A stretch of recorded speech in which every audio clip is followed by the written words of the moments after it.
And it's like, no, I'm playing. Hi, everyone. Welcome to the after show. It is currently 87 degrees where I am, and I'm hot as hell. And I know it's probably hotter where. A toaster oven. Shit, it was 95. It was 90. No, it was 97. It was 97 today. So are y'all like contributing? Right now it's saying it's 83 down here. Nah. Oh, so we're hotter than you? Damn. No, right at this moment it says. Yeah, we're hotter than you. It's 87. Well, she's also by the water. So? We get that breeze sometimes. No. The breeze does not. It has nothing to do with the breeze itself. I want to go to the beach. Come visit me. Yeah. Make you some friends. It's going to have to be after the 4th of July, though. Okay, just before August, because I'm going to Puerto Rico. Okay. Yeah. You're just going to go to Puerto Rico without me.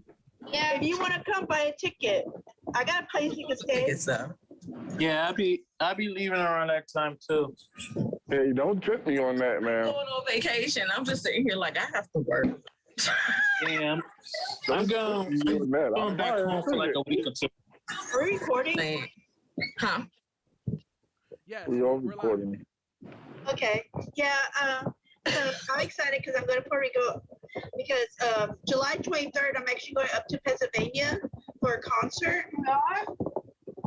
I am. When are you taking me out? Come here. Stop. It is way too hot to be playing around, though. In all seriousness, it's hot as shit. I'm supposed to be going to concert in Pennsylvania to go see Pretty Reckless and Hellstorm. I like the Pretty Reckless. You know the girl from Dr. Seuss, The Grinch Who Stole Christmas, Lucy Liu. That's her band. Shut up. Yeah. I ain't know that. Look, I wonder what happened to her. You seen the show Gossip Girl? She's in that show in Gossip Girl, and then she started her band. Damn, Lucy Lewin, honey. Yeah, she's been doing some stuff, so. I'm not mad at it. So I'm gonna go see her. Because the last time I saw her, it was bullshit because she came down here to Virginia Beach, and she was performing at Lutic Luau, which is like a major rock concert that we have down here. And you never went. Anyways, yes. The side, she was on one of the side things on the side stage, and she walked high. She was like, her was not that great, and she was missing some words and some notes, and I was like, damn. I would have been like, I want my money back. I want my money back. But the thing is, she somebody in her band or her family committed suicide, I believe. So she wasn't in the right set of mind, and she couldn't. She should have just canceled. That's what people do. They cancel and refund the money. She has a contract with because it wasn't just her concert. It was like a group. Cancel.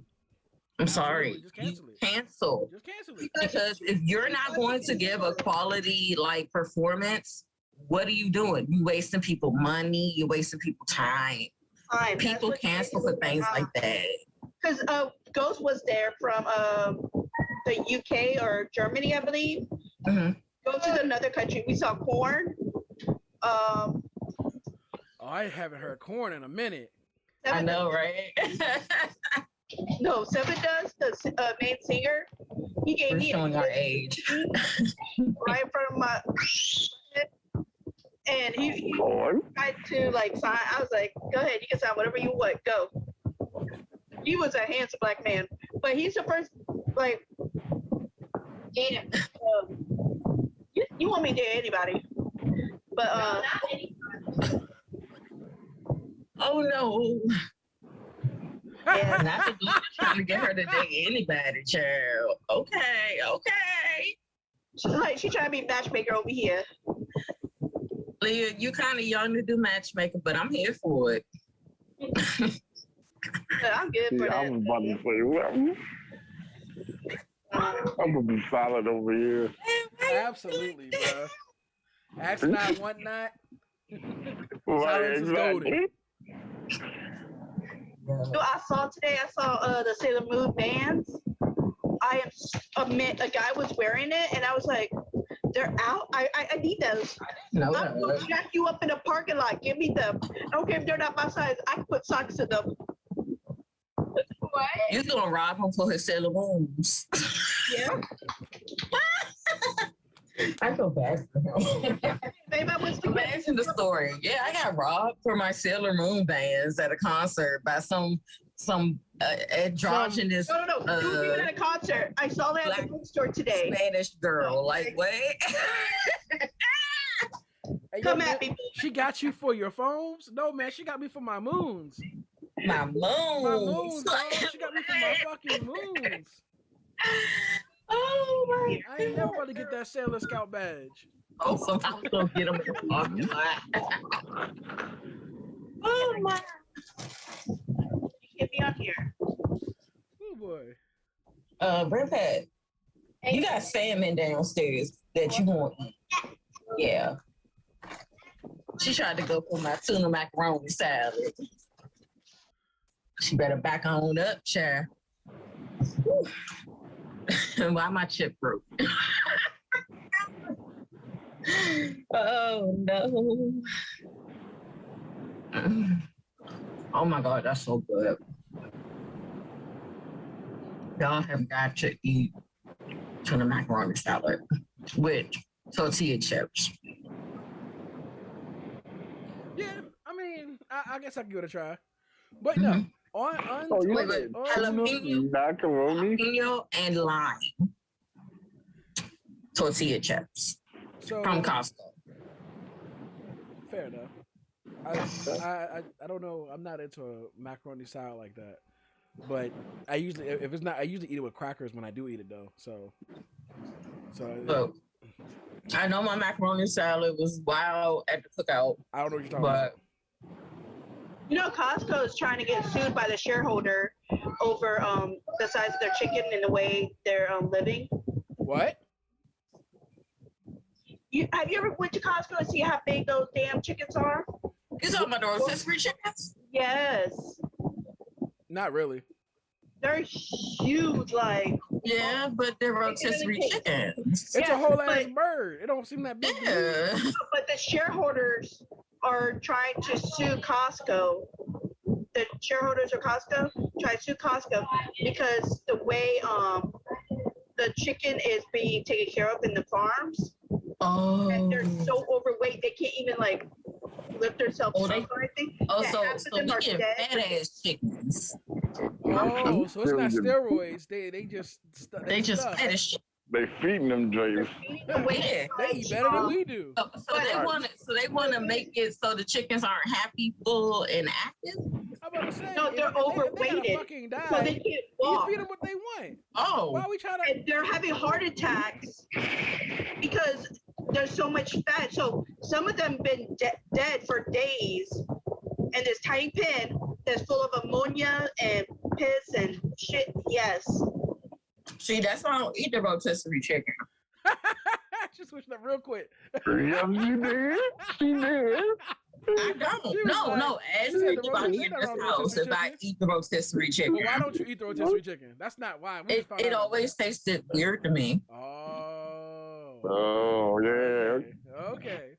Yeah. So, hey, good thing I don't. I'll let my parents know to stop buying that damn chicken. See, I told them, I said, something's not right with the chicken. I told them that this was like 2-3 years ago. I told them that. I was like, something not right with the chicken. Oh, just being okay. The shareholders are pissed because Costco, after they got sued the first time by consumers, I believe, they said they're going to be taking better care of the chickens and doing this and that. And the shareholders are like, well, you guys are not giving us the full information of how you guys are taking care of these chickens and everything. you guys are actually lying to us, which by not giving your shareholders the information they need about certain products and things, you're actually going back on your contract and shit. Like, oh damn. It's a reflection on because shareholders are represented in more than one way. And if I'm reflected on your company's practice, you gotta get your shit together. If now I don't give a fuck, I don't give a fuck. But clearly, Costco's in the spotlight for it's something. a health issue, though. Yeah. I'm about to say once the FDA get involved, then the government get involved, then it's a whole nother issue. Forget the FDA don't have that much. They really don't have that much power for certain products. I was under the impression the FDA definitely has a hold over farm and drug administration, especially farm work, especially when it comes to the chickens and all that stuff. Like, there's a certain level of items that are allowed in our food due to the FDA's approval, but once it goes past a certain threshold, it's really bad. Like, they already have a line for that reason. So if you go over that line, you're really fucking up. You're really fucking up. Like, how much beef is actually in a patty? Like, how much is filler versus how much is actual beef? And they tell you on the pack. That's why, like, the pure beef costs more versus, like, the cheaper beef, because it has filler in it. It may have 25% filler in it, fat or whatever. That was regulated by the FDA to say that there's approval for it. And we call grade A meat something that doesn't have any of that stuff in it. That's supposedly pure beef at its, Yeah, I have to, like, be really careful when I go and shop for Pet's food and stuff, because y'all know I cook her food. So, like, when it comes to, like, the ground turkey, like, I have to be super careful, like, looking at, the filler and stuff. Because what I'm trying to get rid of is the filler, the crap that's in the dog food that's not supposed to really be in their bodies. Oh, did you hear what the FDA did today or this week? They approved the restaurant. They approved kids under the age of 5 to be able to get vaccinated. Oh. So my son is going almost there. Huh? So my son's going to get his done while his sisters get their boosters. Mm-hmm. Wait, he's 5? He's 3. So infants to 5 years old can now receive the vaccination. It's safe. Okay. So they finally figured out, like, the ratio. Oh. Yeah, that just came out today. I believe it came out today. I read it today, so. It may have come out yesterday, I don't know, but I read it today. So information to me is today. That's cool. Shoot.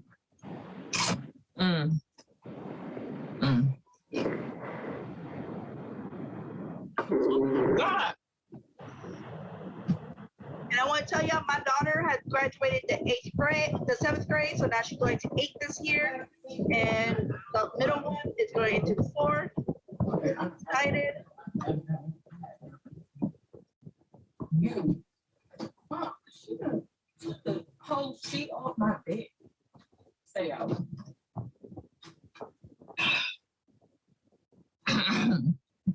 So, my dog has taken my sheet off my bed completely. Just didn't care. Welcome to the world of dog.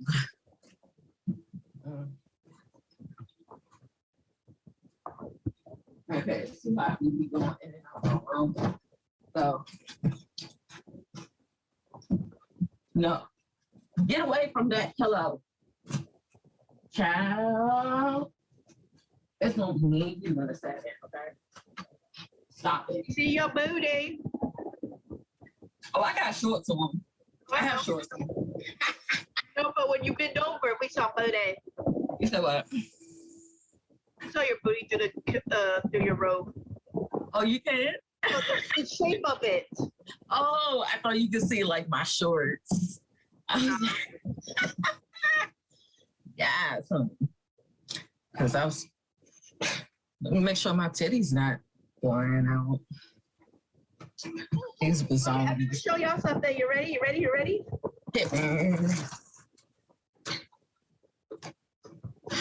Let me see. You got it. So now I'm gonna be busier. Hey, it's something. It's something. It's something to do. And you get to know what's going on at your kid's school. Yeah, I mostly did it because it's Leah's last year of middle school, and I want her to have like the biggest celebration ever. But we're still waiting on 1, 2, 3. We need 4 more chairpersons for the school. So if you guys live in Virginia Beach, please hit me up. If you guys want to be a chairperson for PTA, I don't think it's that hard. It can be harder than what I am dreading. Maybe. I've never been a vice president or a PTA. I never even did PTA, or I gave my money and I go to all the fundraisers for the elementary because my daughter loves to go to them, and she reminds me. So we did like the student versus teachers. We did the book fair. Oh my God, I spent so much money on the book fair. Like they were surprised I spent less than $100 this year. I was like, what? Can I donate y'all the rest of it? Because I make sure that, because she always gets books and stuff from the schools, because they're a Title I school, which means they get extra help. They get books. They get, because their SOLs are good enough, and so they get extra things. Really? No, got you things need to go. to tell you, honey. Things to tell you. Hey, you want to keep doing that? You can do it. I told you go walk, do your laundry. Don't be kicking. Go. So, I want to send my condolences to my friend Nick.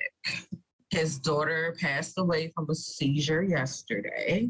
She was 3 years old. Nevaeh, we will miss you dearly. That's my biggest fear. Yeah, yeah. Was it common? Like she always got seizures, or is it like? Yeah, she had hydrocephalus. So, yeah. That's what scared me with Jack all the time, was because anytime he had seizures. That's why I kind of quit my job at Better Minerals, because they needed time. Because he used to get it mostly during the winter, and like I said, he'll be running around with normal temp, and next I know it's all the way up to 103. Like, it's scary. I know yesterday I woke up and I was just like, okay, someone was like, check Facebook, and because I had been told that she was at the hospital, and I was like, she's gonna be fine. You know, she'll be fine. I wake up and it's her birthday, and then that day, and I was like, yo. Yeah. So Nick, I am so sorry. So sorry. From the whole cast of Not Your Normal Discussion, our condolences to Nevaeh. Definitely. I'm really sorry. Yeah. That's my biggest fear. It's ooh, child. That's why I got so upset with what happened in Texas, because I'm like, at least with her, I'm hoping she was sleeping when she did get it, so she could, kind of not be so in pain and scared. Because I know, they tell me that when some kids have seizures, they panic in their head because they don't know what's going on and they can't, control. Yeah. So sometimes they lose consciousness. Hopefully it was during a nap. But yeah, I thought she was gonna, be released, next day or something. I didn't realize how serious it was. So yeah, I did want to, put out my condolences for that. You want to hear something stupid now or crazy? To kind of, help us a little bit better. So apparently, two idiots, really stupid idiots. I mean, I wish I was around the area. They actually went into, they hacked into a gas station to make the gas is cheaper in Virginia Beach. Oh. Saying stupid, to bring us, laughing. But, I kind of wish I was over there, but no, tell me. Man. That's like the second time I've heard of that this year. Mm-hmm. Gas down here is almost $5. It's at $4.95. Oh, girl, we already passed $5 up here. We're almost at $6. Nope, we're not down here because it depends on because Virginia Beach is huge, so it depends on which part of Virginia Beach. So you go to the Richie area, it's higher. Then you go to the low, the poor people. I go to the poor people because I was poor, and I go to the 7-Eleven because I get my 3 cents off. So, yeah, I am broke, and I like my AC. So, yeah. Absolutely. Unique. Absolutely. We haven't heard a thing from you at all. I'm just listening. You like, I'm shut my door. Put on your body and you go to bed. and you're tired, honey. I'm sorry. That's how you look. My throat was hurting all day. I think I got an ear infection because this whole area is starting to hurt. My gum is finally starting to close. Yeah, it's been almost 2 weeks. Yeah. About a week, 2 weeks. So it's finally closing. Next Monday, not this coming Monday, but next Monday, I have to go get the rest of my root canal done, which I'm dreading. And then after that, what else? My daughter, she has her bone, her doctor bone appointment. They're gonna check the age of her bones. Oh, girl, I was like, what? Age of her bones? So basically what they do is they take an x-ray, they measure it, and then that's how they find out how old her bones are, because she grows slowly. So, yeah. But she has got a lot taller this past year, so but I'm hoping it's not her growth spurt. Because some girls, they hit that growth spurt around 9. Oh, okay. So because she grew like 2 or 3 inches this past year. So that's why I said I'm hoping it's not her growth spurt. Good. Maybe she'll be tall. No. She has Noonan-like syndrome. She's not gonna be tall. So she's not gonna be tall at all. Anyway, she'll be tall if I get her on steroids. Oh no. Hormones. If I get her on that, then genetically making the next chain of human technology right here. Mm-hmm. Like, yeah, you know what? You're gonna be tall. We're gonna genetically make you tall. But see, the thing is that there's one of the side effects could possibly her getting cancer because it makes everything grow. So all your red cells, all your white cells. So, and that's when your body will probably attack it because they're like, hold on, you're not supposed to grow this fast. Sorry, short men. You already know. I was trying to find an out for y'all. See, I wouldn't have these damn Napoleon complexes, So, but hey, I like short guys. I like tall guys. I like all guys. All guys. As long as you treat me good. If you don't, then Well, this ain't for y'all. This for them. They're the ones who are insecure about their height. Shit, I was for a second too. Cause I thought I was short, but because how tall are you? I'm 5'10". Okay, you're taller than me. No, I am. So if you're taller than 5'2", I'm good. I'm a short thing. My little brothers of 5 and 7 years apart from me are 6'2" and 6'5". I'm the shortest person in my family. Like my mom is even taller than me. We guys have had some really shitty luck when it comes to women and that particular topic, because it's like, damn, I can lose weight, like I can get money, I can get a car, I can get my own place. I can't change how tall I am, and you won't talk to me because I'm a fucking dwarf. Like, I get you, I fellas. talked to dwarf. I had an ex that was shorter than me, and Okay. Hold on. Y'all, the lawyer, he was kind of shorter. He had a Napoleon complex. See, lawyer. he was very insecure about his height, I'm sure. The lawyer, Yeah. girl, the lawyer. Lawyer. Lord Jesus. Anyway, The one that was getting married and didn't tell me. Oh. need to put his ass. Hey, Glenn. This motherfucker. It is an after show. He's sleeping. He's showing everybody how he sleeps. At least He's he like, got. hey, He has a y'all, shirt this is on this Samurai time. here. This is how I sleep. Good. Let me show y'all real quick. Got extra layers. Let me show you what the snooze button do. For the juicy stuff. Said, look, I'm gonna nap real quick. If they don't notice, then that's it. If I pretend they're not there, they won't notice. Yeah.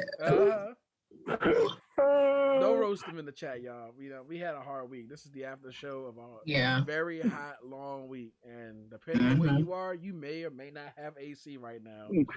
And you might be your only peace of mind. Maybe that rotating fan you got around you, or the damn box fan. I didn't even rotate. I just dance here. It's So it is you. And the only thing that's blazing is my hot air going and give me semi-cool. Look, you make it sound like it's as rude as the Jamaican. I'm in a toaster. You make it sound like your fan is as rude as the Jamaicans at those resorts, the international resort. Oh, you're hot. Here, let me help you.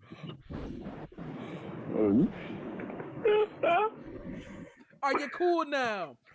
I'm gonna use this boat. Oh no.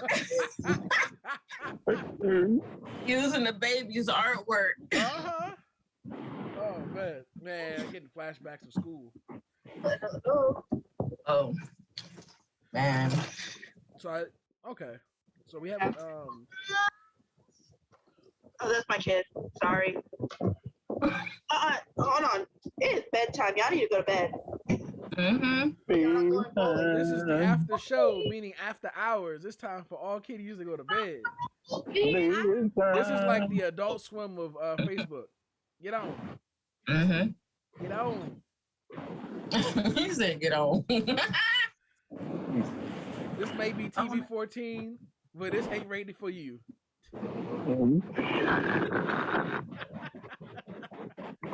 Kitties might flop out. We can't be talking. We can't even say this TV-14.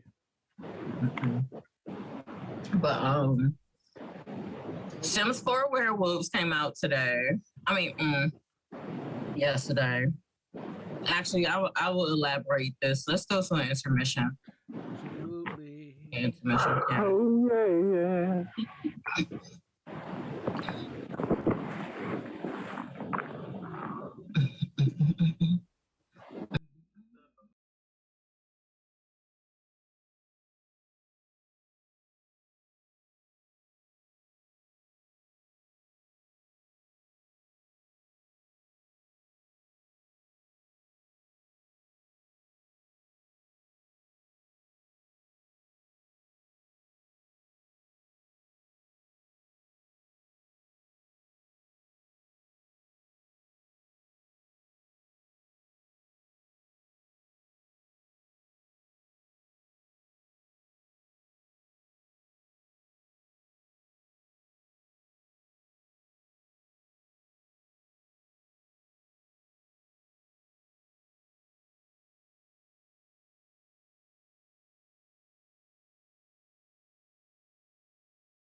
It's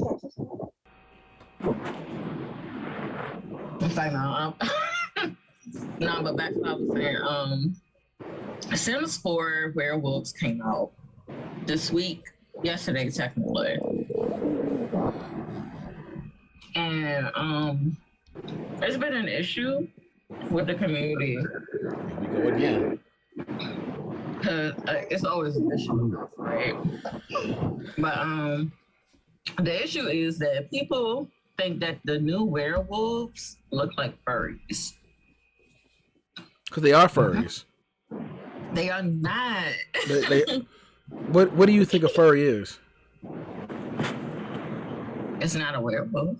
Yeah, where was the furries? It's people in costumes. Yeah. Well, no, it's not. It's animals with or without clothing that have humanoid-like features. But they really don't have humanoid features though. They stand on 2 feet. Anyway, so They stand on 2 feet. They had a glitch, right? Yes, they stand on 2 feet. Okay. But all werewolves stand on 2 feet. And they're all furries. Jack, I'm gonna get you. Huh? Sorry, Jack keeps fucking with my. Look, I can bring a furry specialist in here for you if you want me to. But Go ahead. Oh. Yeah. Uh-huh. Oh. Don't worry about that. But I can. Is it Amari? No. Rodney? No. Who? I'm talking. What? Anyway, I can bring a furry specialist in here if you need me to help you to find it, because there are plenty in my Discord group. Oh.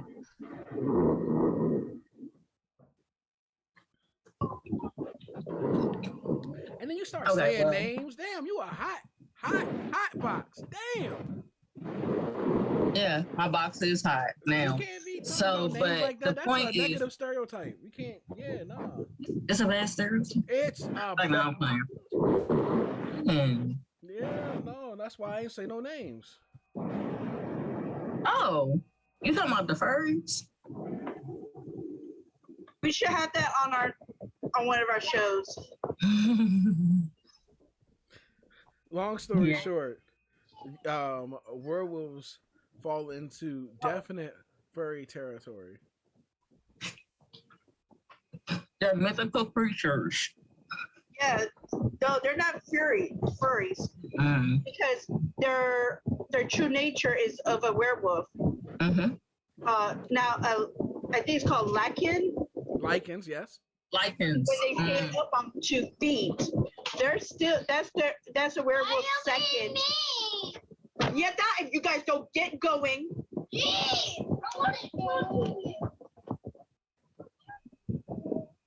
Sorry.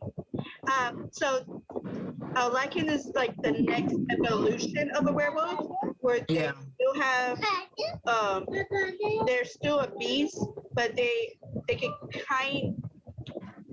they're kind of human, but like they're fighting their beast form more. So that's the form. Their beast taking over completely versus the werewolf, where they kind of know, they could go back and forth. Yeah, so that's the form that that they have for the werewolves in the game. But it was just like people were complaining that they look like furries. They look like furries. I'm like, okay, but we've been asking werewolves for like 3 years. Then accept it. So what? They look like furries. So what? Yeah. So I don't care. I don't care if they look like furries. I truly don't. You're just mad because you want to play with a furry, and that makes you upset.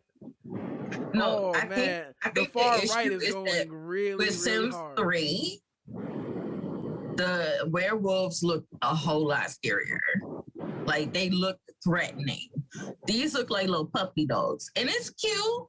It's kind of cute. It looks like a wolf. It does actually look like a wolf. That's kind of cute. Somebody's going to want to fuck it. So, and there. Well, I mean, eventually somebody gonna make Wicked Wilms with the werewolves and have the werewolves fucking. And there it is. There it is. And the fur starts. And people have it it's kind of interesting. It looks like a furry, and then because it's used as a description on two different fronts, because it's like that would look like a furry, but then people who like that stuff are furries. That's their definition, and they don't look like them at all. They don't wear the fursuits or anything like that. So it's kind of who does. Huh? What? I know somebody who wears the whole and I'm pretty sure they can afford to, because that shit is expensive. Oh, then they need to stay. But she got no kids though too. Oh. I'm about to say that fursuit is like thousands of dollars. Unless they make it mascot than anything else. Oh, they got a mascot suit. Okay. No, it's not mascot suit, but it looks almost like a mascot because Oh, the only difference is that unlike the one, like for instance, like the mascot suits at like I don't know Six Flags or other amusement parks, they get hot. That's why they have breaks. The fursuit won't get hot. It's literally made, despite how it looks, to keep like air flowing at all times. That's really cool. I didn't know that. Some of the suits have fans inside of them, mascot suits, but they're a really well made fursuit is supposed to be like well ventilated. Right. Yeah, you. He woke himself up. No, I woke him up when I said, nigga. Oh, I was confused. I was like, what the hell did I do? I knew what she was talking about. Because he was so loud, he was like, I couldn't hear y'all. Perhaps you may not need to be sitting down, my guy. Yeah. You subject. He's gonna cut the camera off. He likes hearing our voices. It makes him sleepy. Oh, this motherfucker. He's not him adjusting the camera and everything. He was just like, damn, I got caught red-handed. Very much red-handed. Exit stage left. Heavens, Jim Murgatroyd. Sleep even. You know what? I'm not taking y'all bowling tomorrow. That's it. I'm done. Nope. Ooh. Well. No, y'all get. Weren't we supposed to do a bowling party, babe? You remember that turned into what it turned into?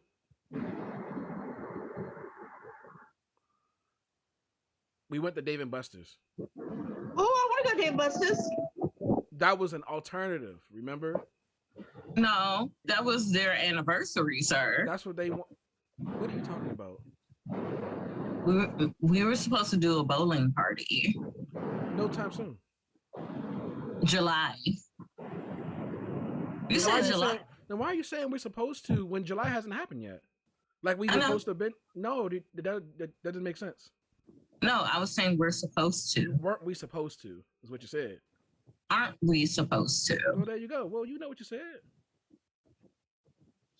A question. Do I have to be here on my birthday? Do you have to be where? On the after show for my birthday. I'll be on for a few minutes. On a Friday? Is it on Friday? Yeah, oh yeah. it's July 1st. Wait, you're the first? Yeah, she's the first. Who's the first? First. Yeah. I'll be on later then. Well, I'm gonna make our editor. My dog just came in here and just started drinking water loud as hell. We didn't hear it. I know, but I can. Yeah, go get mommy some water. Anyway, so I'm going to make the editor a special intimate dinner at my house for his birthday. What day? Thursday. The day before yours. Okay, I'll try. Hi, Meme Q? Mean Q? Somebody. They said G. Or Mimi Q? Meme Q? Meme Q? Meme Q? What's up, Meme Q? What they say? They just put G. It's like testing. I guess they just want to see if we're paying attention to the chat. Yes, we're paying attention to the chat. We pay attention to it. Yes. I just talk. Can we do like a cookout at your house? Like for all three of our birthdays? Look here, y'all. I'm not saying. Nah, man. Y'all trying to make me look for everybody. I don't know. I might. I don't know. See now, y'all make me feel bad. It's like, I ain't make you feel anything. I'm happy for whatever you do or don't do for me. As long as I have my peace of mind, that's all I care about. And he's like, he just wants some food. That's all it is. He just wants some damn food and some liquor. No, Glenn already said it. He said I ain't got no damn food. He said, can you have a cookout for all three of our birthdays? I ain't got no damn food over here. Yes, he do. His mama got food. I think I'll buy the food. Oh, you'll buy the food. Oh, okay. Yeah, I just do hot dogs and wings. I just want to spend it with my. You gonna cook the food too, sir, and not have chicken fall into my damn grill again? I'm look, that's not my fault. Your girl needs a makeover. That's a whole smoker. My smoker don't need a makeover. No. Not you try. He did the best of what he had, okay? But Rodney was able to use it with no problem. Hey, let's not talk about what Jaden Extreme could and could not do. My brother is a grill genius. My mom saw the chicken in the trash and she was like, y'all threw chicken in the trash? I was like, Mom, it fell into the grill. She was like, the hell were y'all doing out there? My mom would have wiped it off and gave it to somebody that she didn't like. Damn. And hold on, just for the record, I'm gonna say this just for the record. We both saved it when he came over because we had to aluminum foil the racks like way more than you normally would need to. It took 5 of us. We had some dollar stores. It took 5 of us to fix it. It did. 2 girls and 3 guys. Right, you're right. Me, you, Janelle, Rodney, and Sue. She started singing. She's singing DMX again. It was Donna, LaShawn, Louis. We were like, and then my just brain trying to fix the dead grill. Scattered, yo. I'm trying to eat some food. My brain was on scatterbrain mode because he was like, I need cooking spray. I was like, okay, and then I stood there for forever. I was like, yeah, let me go up there and get this drink for her. I need cooking spray. Cause you was taking forever. Shit was burning. I was like, yeah. My brain was like, because remember, I didn't get a lot of sleep because I was cooking the night before, and then I got up early to cook. Look, so I was tired. So I did what I could. I was like, look, I been cooking for 2 different events since Friday, since all day Friday. Yeah. I was like, damn, all day Friday. Yeah. Shit, I ain't want to do shit else except for the shit I made. But that chicken was gone, though. I'm glad that shit gone. Oh, yeah, that chicken was quick. We made it work. We made it work. And I just got some more sauces, too, because I'm the sauce boss. Sauce balls. Nina, you got lucky. I forgot to cook out for y'all. I forgot to bring the Mad Dog for your ass. But you weren't there anyway, so.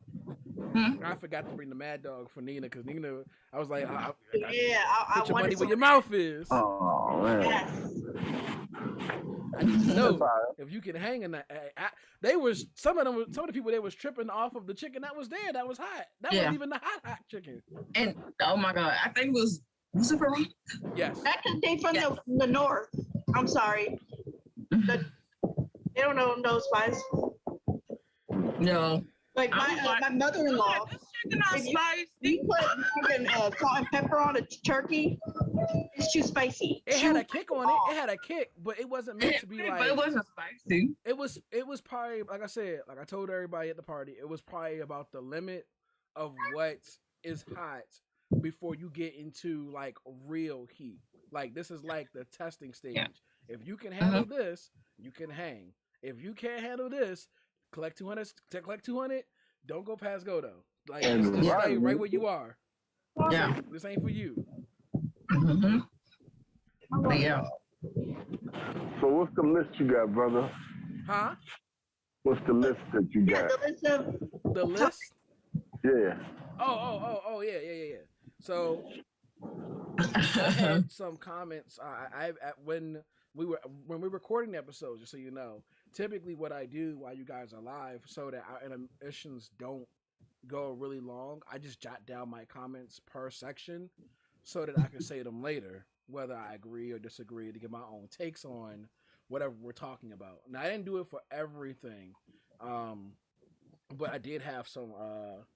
I did have a list of stuff I wanted to go over, at least with my opinions. And remind you, they're my opinions, not necessarily fact, except one that we'll talk about, which is kind of controversial, which is there is technically a gay agenda. And no one wants to talk about it, and everyone thinks, "Oh no, this is targeting gay people," and you're just trying to say that. No, Yes, I never said the gay please, agenda was made. Yeah, I want to hear this. Yeah. I never. Well, first, let me specify that the gay agenda is not made by gay people. Okay, we're not saying gay people have the agenda specifically. But I am saying that there is technically a gay agenda, and whether it's the straight people, politicians, whoever are using this agenda, it does exist. The idea of the fear tactic that gay people came up with this really doesn't really matter. It's the idea of the gay agenda that you really need to be thinking about. Controlling the birth rate, the fear that gay people will do X, Y, and Z. That's not true. That's not really the agenda, in my opinion. That's just only part of the big agenda, the big quote unquote gay agenda, which is really just a scare tactic, I believe, from the right wing to really instill fear and dystopian mentalities and confusion amongst people to not be able to coordinate together. When we're talking about the gay agenda, we're talking about making it so that there are positions that, when I'm talking about the gay agenda, I'm not actually talking about your sexuality per se. When I talk about the gay agenda, I'm referring to what that means financially.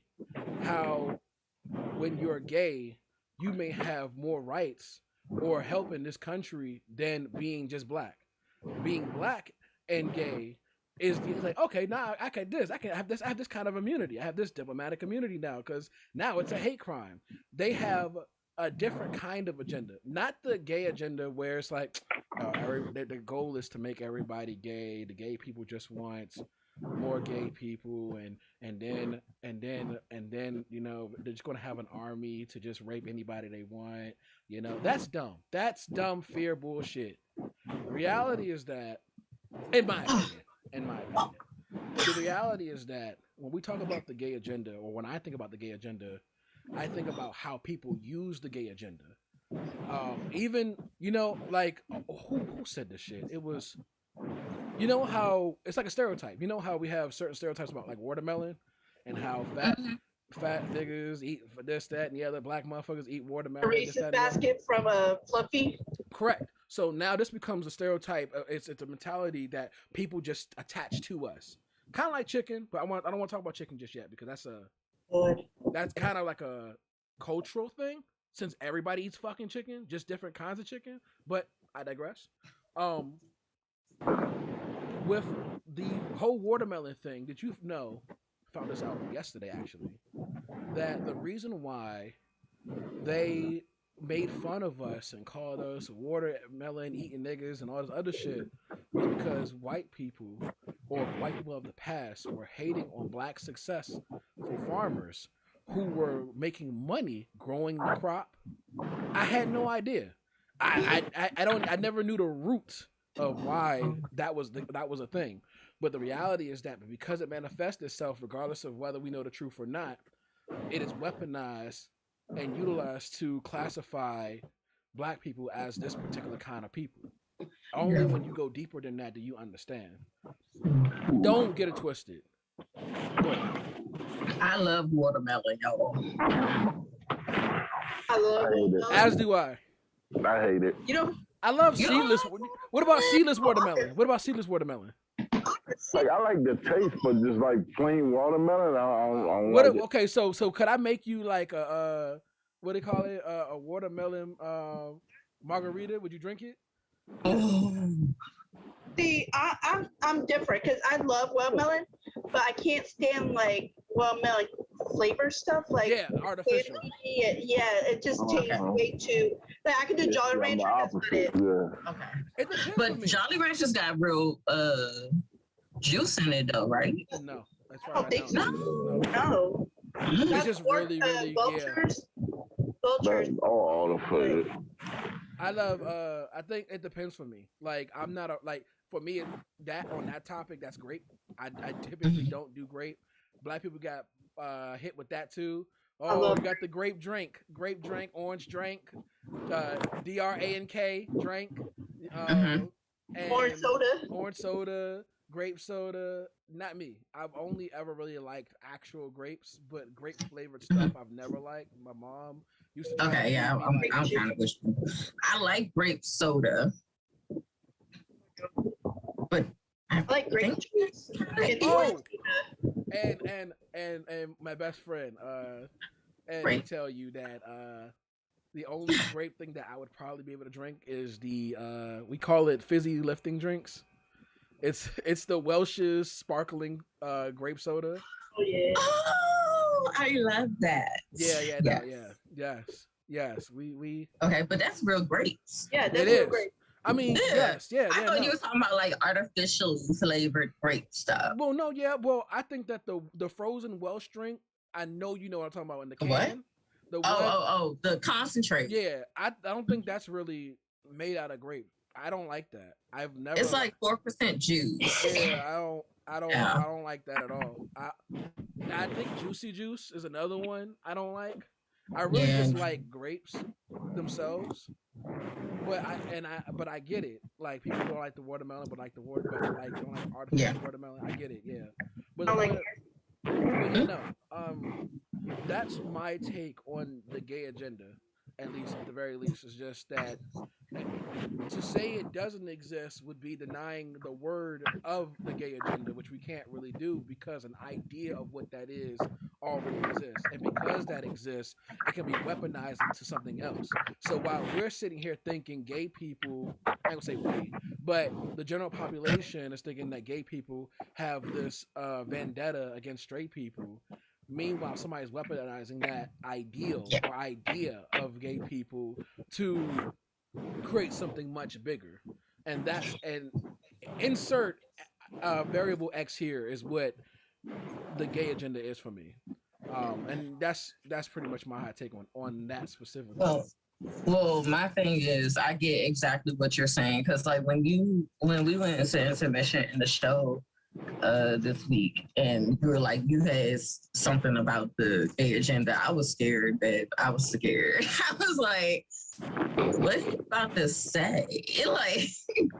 And then we didn't talk about it, so I was like, nope. I deliberately made sure that I didn't say anything about it because I wanted to be fresh. I didn't forget because that's a topic that no one wants to be on. It's just straight real. Straight talk about it. I wanted to have it, but I didn't want to have it twice. And I felt like it would be disingenuous if I had it the first time and then start repeating what I said behind the scenes and saying it again. I don't feel like I'll get my point across the same way. So I just jotted down a few notes to let people know that what the idea is, and like don't get it twisted. Like if you believe in the quote unquote gay agenda, just note that part of that agenda that has been thrown around is that controlling the birth rate. And yes, if more gay people get together, less babies do get made. That's one more variable to add on. Hold on. One more variable to add on to the many other reasons why the birth rate could possibly be in decline, besides, our ever so lacking social skills that seem to be a huge contribution to getting in any relationship, whether you're gay, straight, or whatever pronoun you prefer. So, but alongside that, Also, keep in mind the reason why I can debunk that particular gay agenda is because by your logic, they want everybody to be gay, and if everyone's gay, they can't make more. We can't make more gay people. That doesn't make any. You get that, right? You do realize right wing people, right wing people. Like it makes no sense because Andy Cohen has, I believe, 2 kids. Well, I mean, obviously you can become gay after the fact, but the point is that it's the fear mongering. I'm also talking about the fear. Oh no, I know. I'm just saying. I understand exactly what you're saying. I'm just saying that, like it's a dumb logic because it's like, okay, I know gay people that got kids and they are their biological children. They use surrogates. The men use surrogates. The women, they use sperm. And it's really stupid. Oh, she's playing with the dog. It's really stupid, that type of agenda. Oh, well, they're just making people gay and we're not going to have any men for the women. Sperm banks. They're playing. Like, stop. Gay people want straight people to exist so they can keep making gay people. You can't. It's called balance. Okay. The problem, but I guess the right wing people see us at our purest disruptiveness, which is we're always unbalanced. We always like to control everything. It's never enough. If you take relationships like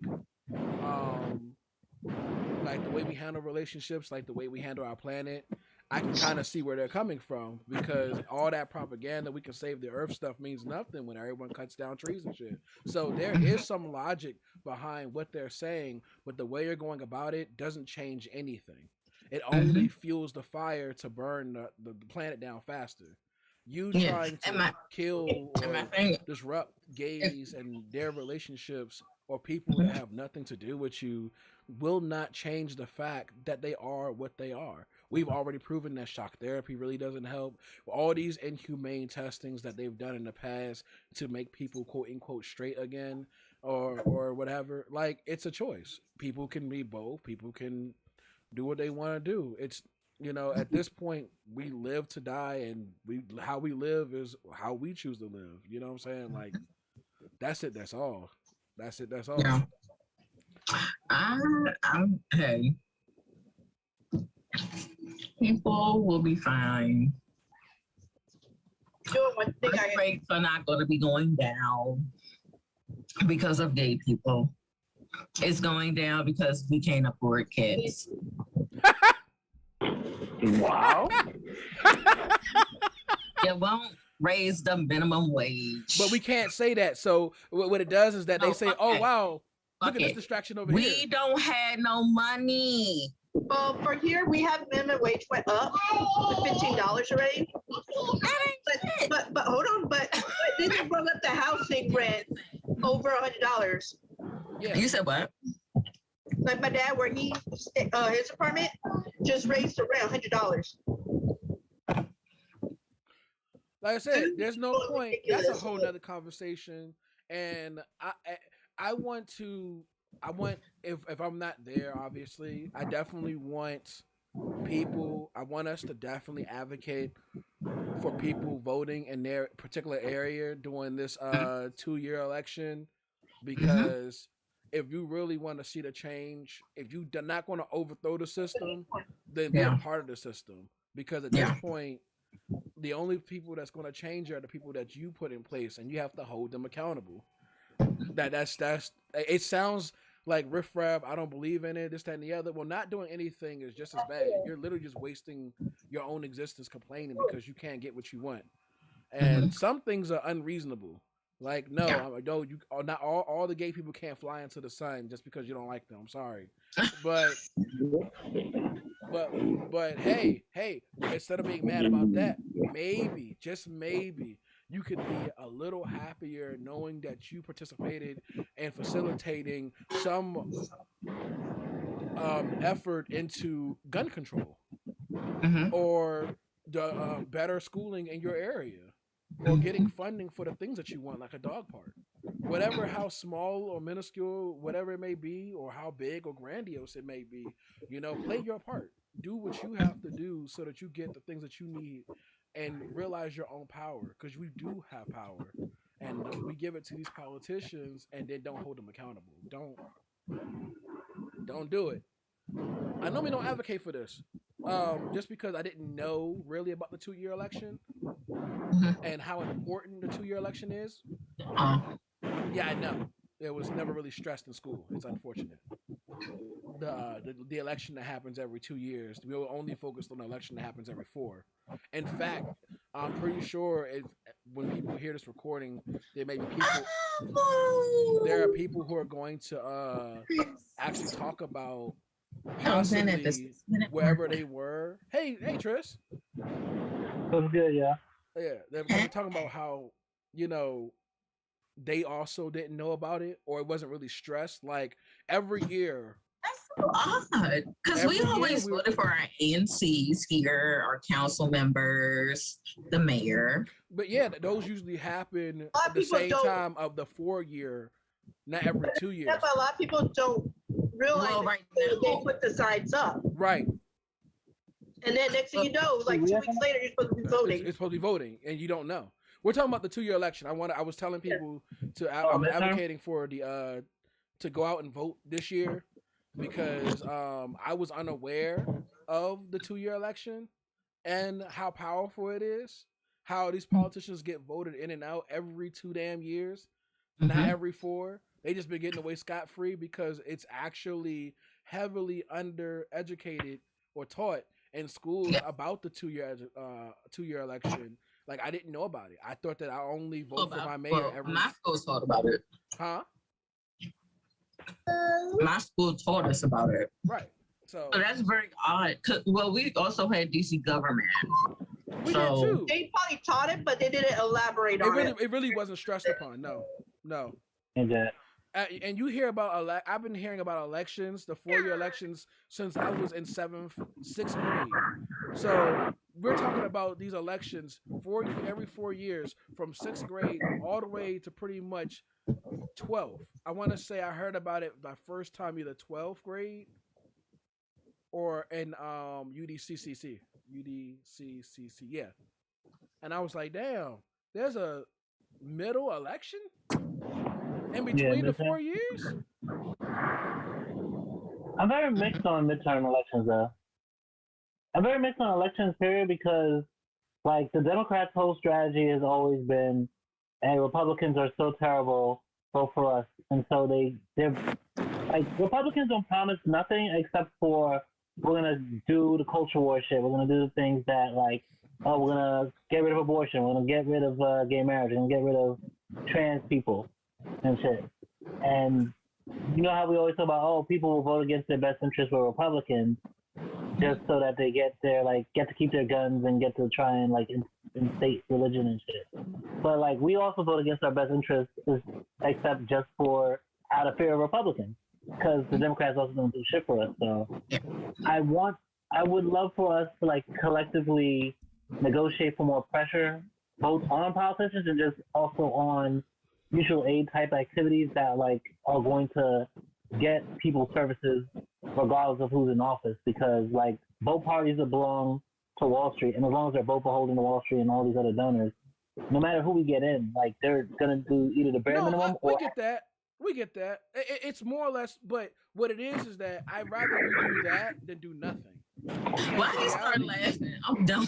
The reality is that we'll complain about something, but it won't give back to the community, won't be a part of the solution, but steady complain. Don't believe in the system, won't overthrow the system, won't do anything. Like, we won't do anything but talk about every fucking thing. Like, like shit will get off the pot. Step up. I get it though, because if especially if you once cared about voting and you realize whoever you voted in didn't do shit for you, and you realize the whole system is going to continue regardless of whatever you do, you at some point lose your passion for it and just be like, somebody's going to fuck me with it. Why don't people step up? But you got to hold people accountable. We can hold people accountable. We can. But what does that look like though? when we hold people Letters, accountable. protest. So understand, these people who are in office get these big ass paychecks that say that while I'm in office, I ain't gotta worry about shit.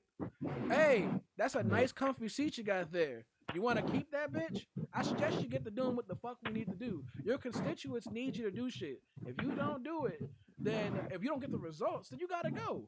It's not a, because what people do, they get around with the I tried method, because that's what Trump tried to do. Remember, he tried to say, I'm gonna build a wall. Well, I tried. He did that shit within his first like 100 days, and he was like, Mexico said we had to pay for it. I was like, but he's like, but he's a man. He's like, I did it. I tried, right? You can't say I didn't try. He got enough money to build it damn self, so he should have done it. Use his own money. Right. Oh, like, If he had that much money. But the point is that they use. That's what they do. Politicians will say, "Hey, you want this? Okay, I'll try to make it happen." For now, me, I'm gonna bring it to the table. It's like you want some cookies, but you're in trouble, so you ask your sibling to get them for you. Like you ask your siblings to get them from your parents, and they be like, "Can we have some cookies?" And be like, no, because you included we, nigga. No, you can't have no cookies. If he can't have cookies, your ass can't have cookies neither. Right? And then, so you're like, damn. Well, he's like, I tried, bro. You can't say I ain't tried. I always Go to your fridge. Yeah, I mean, technically, it was a try. Right. But for example, what are we going to do for putting pressure on Joe Biden? Because right now he's in his, I tried. Hey, I thought the Republicans would want to work with me now that like I'm in office and I know how the system works. I tried. And he did sign June 18th as a federal law. Okay, that was performative, but because that should have been done a long time ago. But let's elaborate on this conversation after our intermission.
Absolutely. Matter of fact, what are you, a Democrat or Republican? Welcome back. Oh my God. Okay. So in that very, very brief intermission, we got a challenge here. I gotta hear that. We got a contradiction. We love it. We have an opinion that is not the same from Glenn, because Glenn says politics are all bullshit. What did I say? Don't do that, bro. Don't do that. It's not settled in pussy palm. I I'll never back down for no challenge. I'm a G. There you go, man. You're a Pussy samurai, talk. man. I'm a samurai. I don't never back down from a challenge. I just want to know. It's not necessarily a challenge. I just want to hear your opinion on it. You said it's bullshit. Yes, I think politics are bullshit. Okay. I think the whole system is bullshit. Okay. I think we put so let's get serious for a minute. I think we put a system in place. So I don't necessarily think that the government in itself is bad, wrong, or evil. You need some type of control. If you have a society, you need some type of people in charge of certain things, or you'll just have anarchy. Because no one, it's just like a relationship. You're not going to agree on every piece of information. You're not going to agree on every law. Okay, but that's being a human being. I'm about to say, but we could. But that what you're saying is that's a government, and that we to say that we don't need to say that we need that, and it's bullshit. To me, just means that it's not being ran properly, and that it can be ran better. Correct, because I think what has happened over time is the government has took in a life of its own. Did you say and, huh? He said took in. He said took in. Yeah. Took in, yes. It's taken of he took on, he meant. Taken. He said took on. He meant to say took on. Okay, yeah. It's took on. Is it took on? Took on a life of its own, yeah. Or taken a life. Either or, yeah. Yeah. But yeah, it's taken a life. It's taken. Look, y'all got me messed up.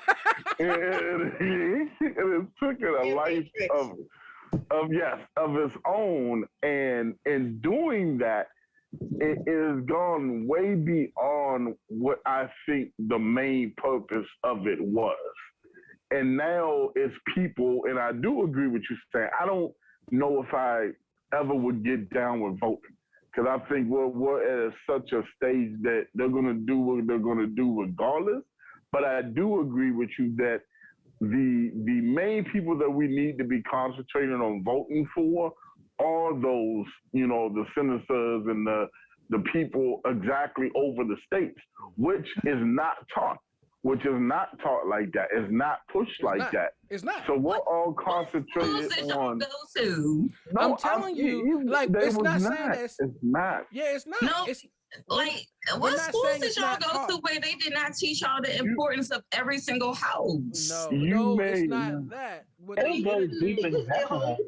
There was never an emphasis like. When we were in high school, that's what I'm saying. That's what I mean. Like, what school did y'all go to that they did not make it important that you have to vote for these people? I didn't went to 3 different high schools, so I agree with you, Queen. Because I went to a public charter school and I went to private school too, and they always taught the importance of those different houses and what those people represent. It's not. There's more money going to but it's supposed to be, not actually how it is, and with everything that's going through, all the secrets and everything. We were taught about houses, of that. But we weren't really stressed. Especially me being in the place where the capital is, like, why wouldn't we have been taught that? About the midterm election. I'm telling you. We were in school. And the lie is we were taught that I learned that shit. The president is the biggest thing, but the president is just like even Kenny just said he learned that. Yep. But the thing is, even if y'all learned it, the bigger picture. The bigger But that's the thing. That was hold on. We all can't talk at the same time. Hold on. So you said, hold on. I even did Virginia government. Hold on. So I know about Virginia's government too, because I went to school there in high school. But didn't you say you went to private school and charter school, where there's going to be more resources in them? Like, think about public school. They purposely defund the fuck out of public school. They're not trying to even teach niggas about the history of public school. Yeah. There you go. It's like down here in Virginia, we don't learn about Virginia government till the 12th grade. Yes. Yeah, that's what I'm gonna say. Like, we really didn't take U.S. government until about 12th grade. Yep. What? Yes. 11th grade was. Oh no! Oh, that's crazy. So in 12th grade, that's when I learned about how to do my taxes. That is how you learn about your. Not really. I know LaFont made the fucking structure of DC, and that's LaFont, whatever. Anyway, what is it? He just anyway me. I don't think you say anyway to you. I think you would say anyway to the subject. Yeah. But then too, I think my main point is that I'm with you is the lie has been the lie has been on the emphasis that the president is the bomb. Is the end all be all. Right, is the end all be all, and that's not the truth. He only signs a document after everyone else signs it. Yep. He's just the face. He's not. But he really can also wait. But he can also do what is it called, Lord? It's a thing where like the president can overstep it. Yeah, he can sign something in without their. What's the word? Doesn't he still need one of the other? Either. I thought he's got to have one to be able to do partisan. And and since we control he controls everything government related. We control the House, right? That's the idea. We control the House and the Senate and the White House currently. What the fuck? Why can't we get shit done? Because he doesn't want to step on the Republican toes to get it done. Like Trump did. Biden's whole thing was, I want to work with the Republicans. They haven't played nice since forever. So there's a caveat to that, though. No. They haven't played nice at all. They've always been antagonistic. Let's be real about the Republican Party and the GOP. That's not okay. Especially once Reagan got in. I agree. But the reality is, if you bully your way in and go past do bipartisans or things you want to get fixed, all they're going to do is undo it when they get in office. You do realize they will eventually get back in office. So look at Trump. Trump was able to bully. I'm guessing you guys are Democrats. Way. I won't even say progressive. I'm a socialist. I'm a leftist. So that's why all this shit is like, it's all dumb to me because like, there's actually been a study done that says we don't even really live in a democracy. We live in an oligarchy. So like statistically, poor people, an oligarchy, meaning like rich and powerful people rule our system because the rich statistically always get what they want. And poor people, it doesn't matter our input. Our input is basically listened to and then like thrown away. And then the rich basically direct what they want based on like how they can make it appeal to poor people. Exactly. Which is why they rally Republicans on the shit they rally them to, and they rally Democrats on the shit that they rally them to. But like what we actually care for, what we want, doesn't fucking matter. Which is why like I want a complete overhaul of the fucking system. Because if Biden wasn't friends with the segregationists, if he wasn't the type of person who wrote the bankruptcy, who said that you can't file bankruptcy on student loans, and who did pass the crime bill that caused a lot of fucking mass incarceration. If he wasn't that type of Democrat, we would have, this one about student loans, we would have been put on a law about putting Roe versus Wade into law. We'd have been, all the shit that we see the Republicans getting ready to do, he would have been countering it and he'd be moving against it. But he is the slowest moving corpse in the fucking walk. Yes. Now, I agree with you on that. Thank you. Yes. Because, like, my only reason for even getting Biden in office was because I had to get Trump the fuck out. He had already caused, craziness, and they took my candidate off by, putting him on. So I'm like, okay, well, Trump, he gonna get us all fucking killed. He's over here killing generals and what was it, Iran? Or Iran? See, but that's my point. That's not Trump. Like, y'all, he's just the face. That was him, though. No, because he my remember the president point. is also That's my exact point. Glenn, that That's my was exact point. Trump. That's my exact point. No matter who I get, I can never prove this because we can't go back in time. But I guarantee you, no matter who end up being the face, the president, the way that it went down would have been similar because there's agenda. No, there was no reason to kill that general. No, I'm missing my point. Because that's the same issue that a lot of people had with Obama with the whole drone hitting the wedding party. The same stuff would happen, yeah. At that time, yeah. So he got blamed for it. Exactly. Totally understand what you're saying. I'm just saying that Trump signed off on that shit, and that general had nothing to do with anything that was going on. Nothing. Because like y'all are both true. Y'all are both right because on one hand, like look at Obama. He took Bush's 2 wars. He turned into 7. He was crazy with the drone thing. So like it's really the generals. It's the military complex that keeps running no matter who's in office. But at the same time, that strike on that general in Iran, they tried to run that through Obama too, and he was like, "We don't have enough information to do that." Mm-hmm. So he didn't sign off on that, and Trump signed off on it.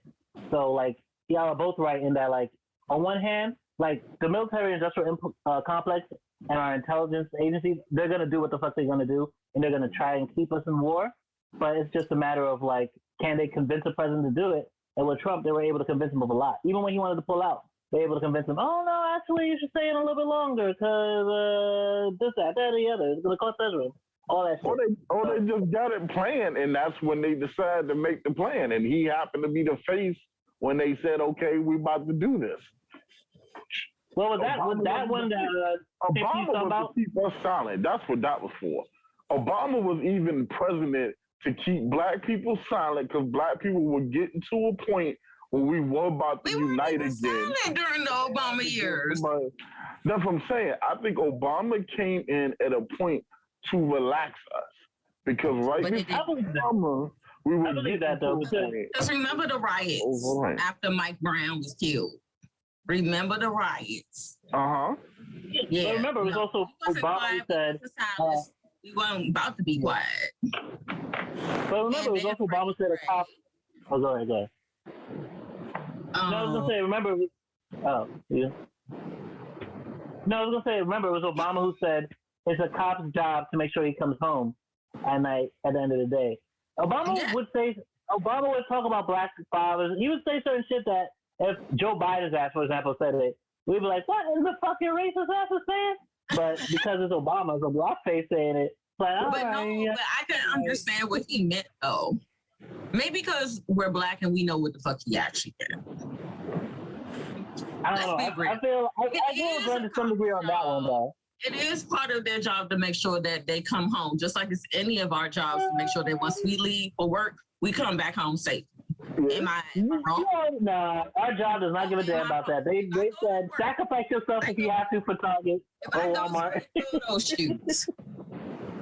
I go to a photo shoot for a sponsor and I'm like, okay, well, I'm expecting to come home safely, right? That's my job, to get there, take them photos, and get my ass back home safe. Right. That is a right for everyone, but it's not a right for police to just all willy-nilly kill people. Yeah, if anything, the police job should be to let everyone go home safe. The police job is supposed to let everyone go home safe. Everybody should go home. Yeah. But they also don't go by that job description. Their job description is, nigga, I'm going home safe. Not the children, not the criminals, not the suspects. No one else is going home safe but me. I wouldn't say that. I wouldn't say that. They want everybody to go home safe, but they got a dangerous job just by putting on the just damn like military. When I go to do security, which is probably the least, I'm on the end ranking of that type of work. Mm-hmm. I still have a target on my chest by just putting my uniform on. This is why there's times where I don't even like traveling to work with my uniform on. I will put my regular clothes on because when they see that badge, they look at you. People will look at you, whether you're security or top of the line police officer or FBI, when they see that badge, they expect you to do certain type of stuff. They expect you to put action. And on the same note, the ones that don't like you, if I'm just going to work, I'm not even on duty yet. Someone decides to do something stupid and they get on the train with hatred and they see my badge, the first person they aiming at and killing is me. But so that's my thing. It's a whole different idea for them. I would say, but how many people have you killed in the line of duty? How many people have I killed? Yeah. Nothing. Exactly. I don't ever got to kill nobody. Exactly. But think about it. These motherfuckers, on the other hand, this is the safest time to be a police officer. Now, I stabbed somebody on the line of duty. You stabbed somebody. Well, goddamn, what are you stabbing him with? Well, see, that was a whole see. So what happened was. Here we go. Here we go. Make sure you can't get double was, jeopardy on this one, bruh. You want nobody put up evidence on you. Somebody's grandma will be like, nigga. It's good. I've already gone through the case and everything. But it was a female that we arrested. Obviously, with females, you have to be a little bit more careful because it's a female. So we initially put handcuffs on her. Wait. Oh, I know what you mean. Yeah. I know what you mean. We initially put handcuffs on her. So he was on one side, I was on one side. When we were walking her up the steps, and I guess she realized, oh shit, I'm about to go to jail, she bucks us. He let go of his grip. I didn't let go of my grip. So she was able to get her knife, and when she swung around, I was able to block it, but instead of blocking it and the knife falling or whatever, the knife stayed in her hand and went into her leg. So went into her what? Leg. Into her leg. She stabbed herself. But they tried to say that I stabbed her. But yeah, of course, the way she told the story, she tried to switch it and was like, oh, security used over force. And then she actually said in her statement, him with his kung fu-ness, put the knife in my leg. Yeah, I was like, you pulling this bitch. This motherfucking Neo over here. I was like, oh. Even in that case, you didn't trip slip and like beat her ass with 22 times or empty 3 shots into her. You didn't trip and fall and shoot somebody 6 times. Like, the fuck? Yeah. You know, in danger. You got 6 bullets in your head. Like, what? Yeah, the fuck? But, she's handcuffed, but somehow she shot herself in the back of the head. So is this? I was gone for a moment. Is this about Glenn's topic?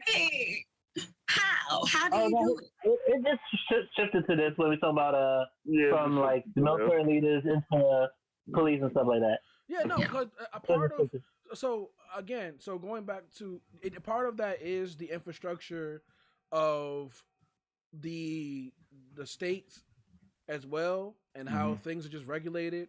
Because, like I said, that stuff wasn't really specified, especially here in DC. The only thing that was really specified is that instead of having like one representative, we have a handful of representatives for each district because we're not a state, versus somebody who just has one representative or 2 representatives for their state.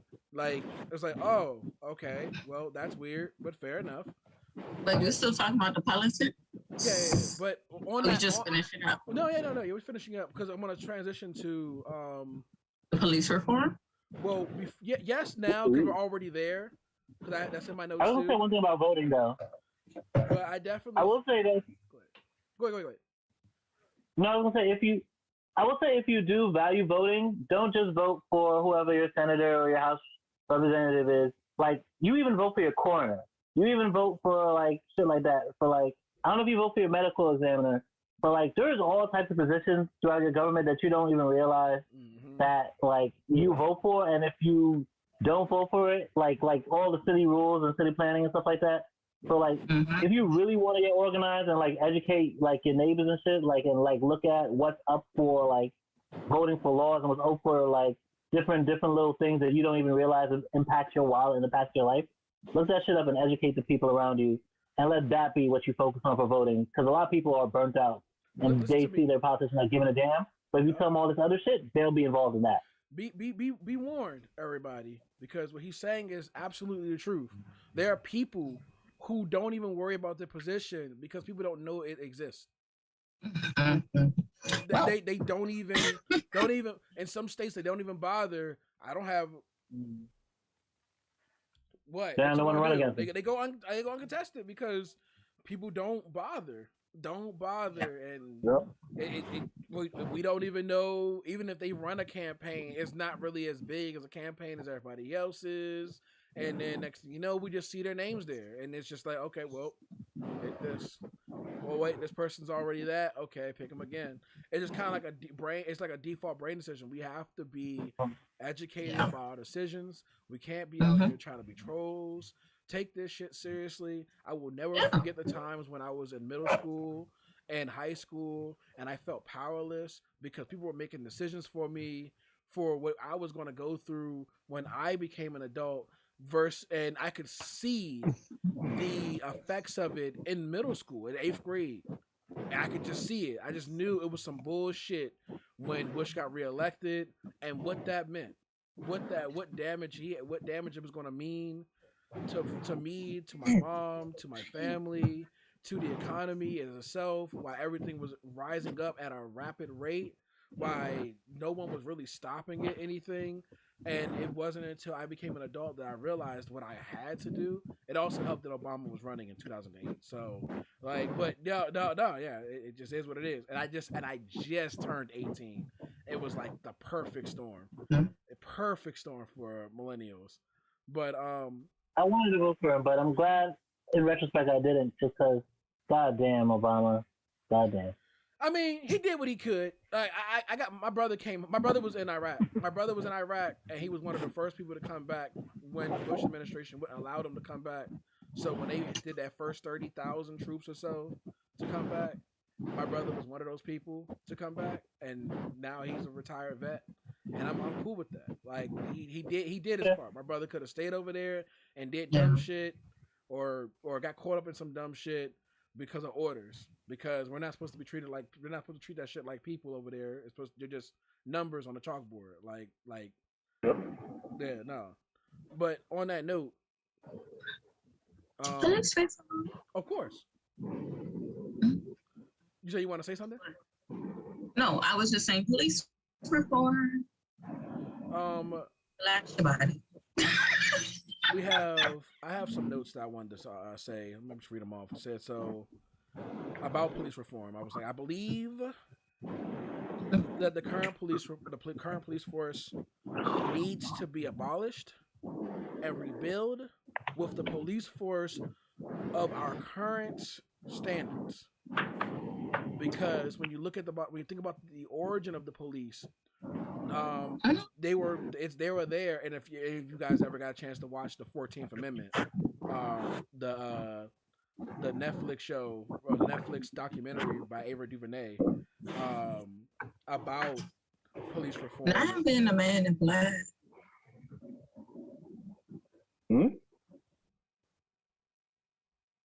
Tryst is dark as shit. Okay, so I'm because I'm doing something currently. I'm so sorry, babe. I'm sorry, babe. I'm about to say, Tryst look over there. He about to give a testimony. He don't want nobody to know his identity.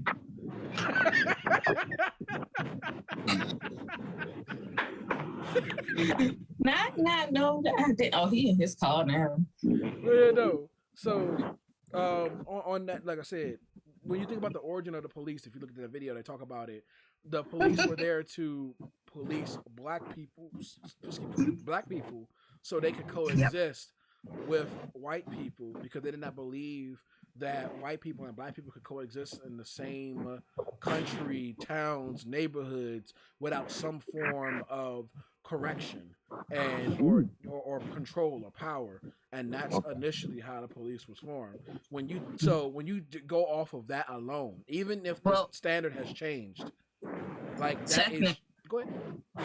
Technically, the police force was actually created as slave catchers. Well, yeah, that too. We go back that far. I think they say that the first form of police were outlaws. Technically, yeah, outlaws. The equivalent of cowboys. Yeah. Yeah, cowboys, people who. And yeah, I don't know if people know this, but the Lone Ranger was actually a black man. I'm sure they don't. Oh shit. Okay. Well, Lone Ranger was actually a black sheriff who was a badass. Okay, I can't. What's his name? Hold up. Go ahead, talk, and I'm gonna look up that name. So when you think about that, and we've built, and that police reform or police structure is built off of hatred and fear. You know, no matter what you into how you integrate yourself into that system, the foundation of it is fear. When you hear about 2020 and the stuff that was going on in 2020, you talk about, and the police were kind of on blast, and they're talking about how they're being trained. That's another thing that needs to be changed. If we're not going to dissolve the police and start from the beginning, we need to start from their training, because a lot of people are being there. It's documented also, I believe, in that 14th Amendment video, that the people are getting trained as if they're going to war. They're not trained to serve the communities. They're trained to protect themselves and themselves alone. Some of that and that's it. That's it. They say you never know what these crackhead people might do. It's like they train them as if Reagan is still in office, and everything that all Reagan's propaganda about black folks or indigenous people or people of color or these different areas, they're not people. They're animals. Treat them the same way. You wouldn't cry if you had to put down a wild dog. Just shoot his ass and keep it moving. So on and so forth. It's either you or them. And at the end of the day, you better choose you. So on, and the list goes on and on and on. I'm sorry, it's Deputy U.S. Marshal Bass Reeves. Whoo! Oh, okay. Yeah, he is who the Lone Ranger is based on, and he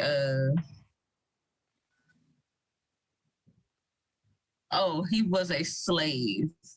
He was born a slave in 1838, and he became a deputy U.S. Marshal. Absolutely. And was killing. He was busting ass. Okay. What were you about to say, Glenn? Busting ass. Not Glenn, I'm for Tryst. No, I was gonna say, a lot of what you're talking about also connects the intersection between not just blackness being like othered and demonized, but also mental illness. Yeah, that too. It all goes. It all. Well, see, remember. They changed the literature. They made it a fight on drugs to erase color. So now it's like a whole. But then what they did was they attached mental illness to people of color. And if any other white people get involved with it too, well, they're sacrifices to the greater good, because now we can say that we're not being racist anymore. We're dealing with a group of people as a whole. We're dealing with mental illness as a whole. And since, yeah, like it's. But did you know also? Like, for example, in 1840 on the census, they basically falsified records to show that black people who were living up north supposedly had higher insanity rates, because they wanted to show that freedom made black people crazy, and that black people who used to be slaves were actually better civilized for society because of the care and supervision that they got from the slaves. So that was the 1840 census. No, so 1840. So you said 1840. 1840. 1840. Yeah. That makes sense. And the thing they believe that slaves wanting to escape slavery was actually a mental illness called drapetomania. And they also, like, back in the day, they had schizophrenia. Like, this is how it also plays into like the sexism and stuff against women. Like, basically all marginalized groups. Back in the day, women could be thrown into like, mental institutions if they exhibited signs that they weren't good mothers and be listed as schizophrenic. And then they added aggression and hostility to the term for like what you would look for schizophrenia, to basically put that on a lot of black men they were arresting during civil rights, during civil rights movement, during civil rights protests, which is how schizophrenia became like looked at as one of those violent mental illnesses.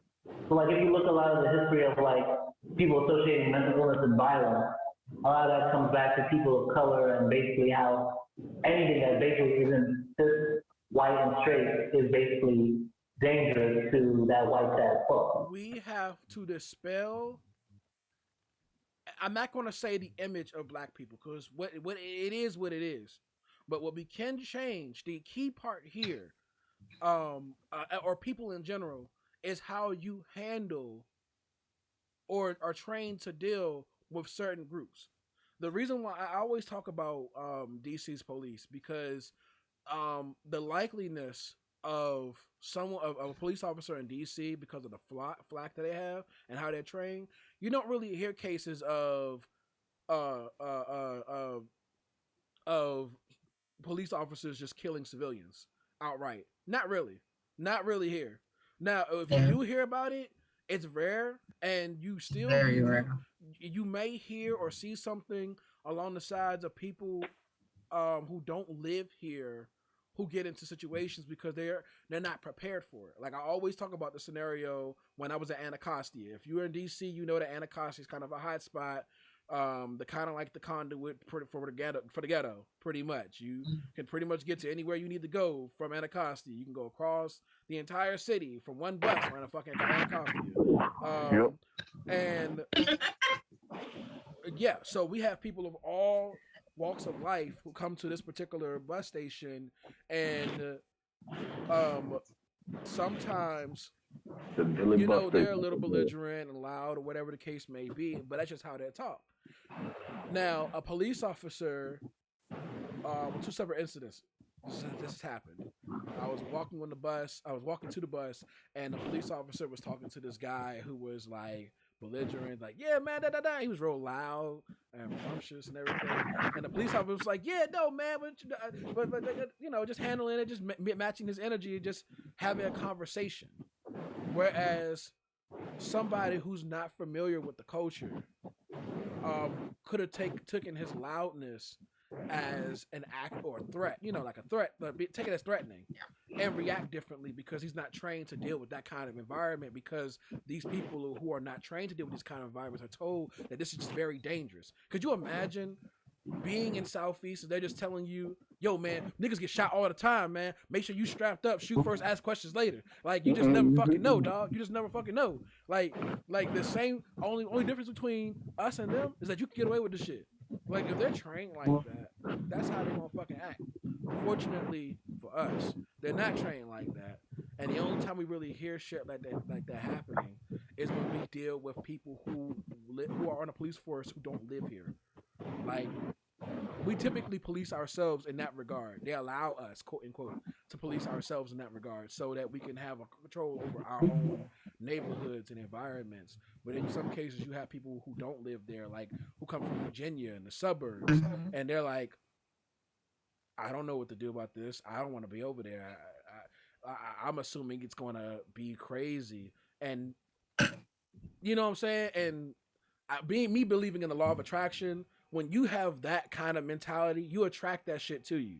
Like, absolutely. You tell me some shit gonna go down, and you're gonna lose your shit dealing with it. Cause I'm just saying, No, because you always say that. Because, like, when I'm like, oh my God, my day's gonna get worse, you're like, don't say that. Because what you say always comes true. I'm like, okay. It's true. It's fucking true. It's the truth. Especially those who are really in tune with themselves, the law of attraction is really strong. Like, sometimes that shit is immediate for some people. Some people, it takes a long time. For you, it's one of those things that if you speak it, that shit happens. Especially when it comes to your day. I'm a firm believer on that. But that being said, I do think that police training or training in general is really important. Like, we should never have a situation like the with the dispatcher hanging up on the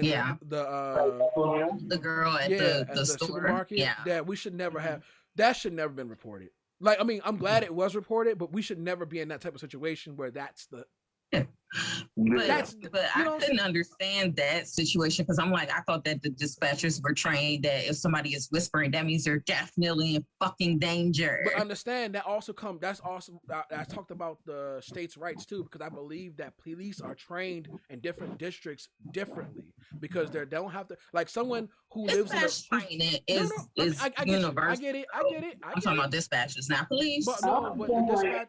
I'm putting it all together because you're not going to get a dispatcher from Virginia dispatching pretty much dispatching cops to DC. You're going to get a dispatcher from DC to dispatch people in DC, preferably in that ward. They have multiple dispatchers in that area. They're not being trained to deal or handle those types of situations because it's not taken seriously. Think about where it happened at. Was that the one that happened in Texas or Ohio? Which one? The New York. New York. That was in New York. That was the Buffalo shooting. That was the Buffalo shooting. Point blank period. Yeah, they have to be fair, they deal with a lot of shit in New York, but the reality is that a lot of the shit is considered a joke because it happens so often. You know, people don't take shit. That's fucking stupid. It is. I'm not disagreeing with you. It's a part of the training. It needs to be taken seriously. If a child comes to me and says, "Hey, X, Y, and Z happened," regardless if that child is lying, it is my job. I am obligated as a teacher, as an instructor, to believe this child until further notice. I don't say, "Oh, that shit didn't happen." No, they came to you for whatever reason, whether it was a lie or not. You can figure that shit out later. You better take that shit as the truth until otherwise. Now, I don't have fucking years of training. It's better be safe than sorry. Yeah. You're like a the dispatcher's like a first responder. Like, you're like the responder, my guy or girl. Like, what the fuck are y'all doing? Yeah. Like, let's go to the intermission, y'all. Intermission. No.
okay, and we're back.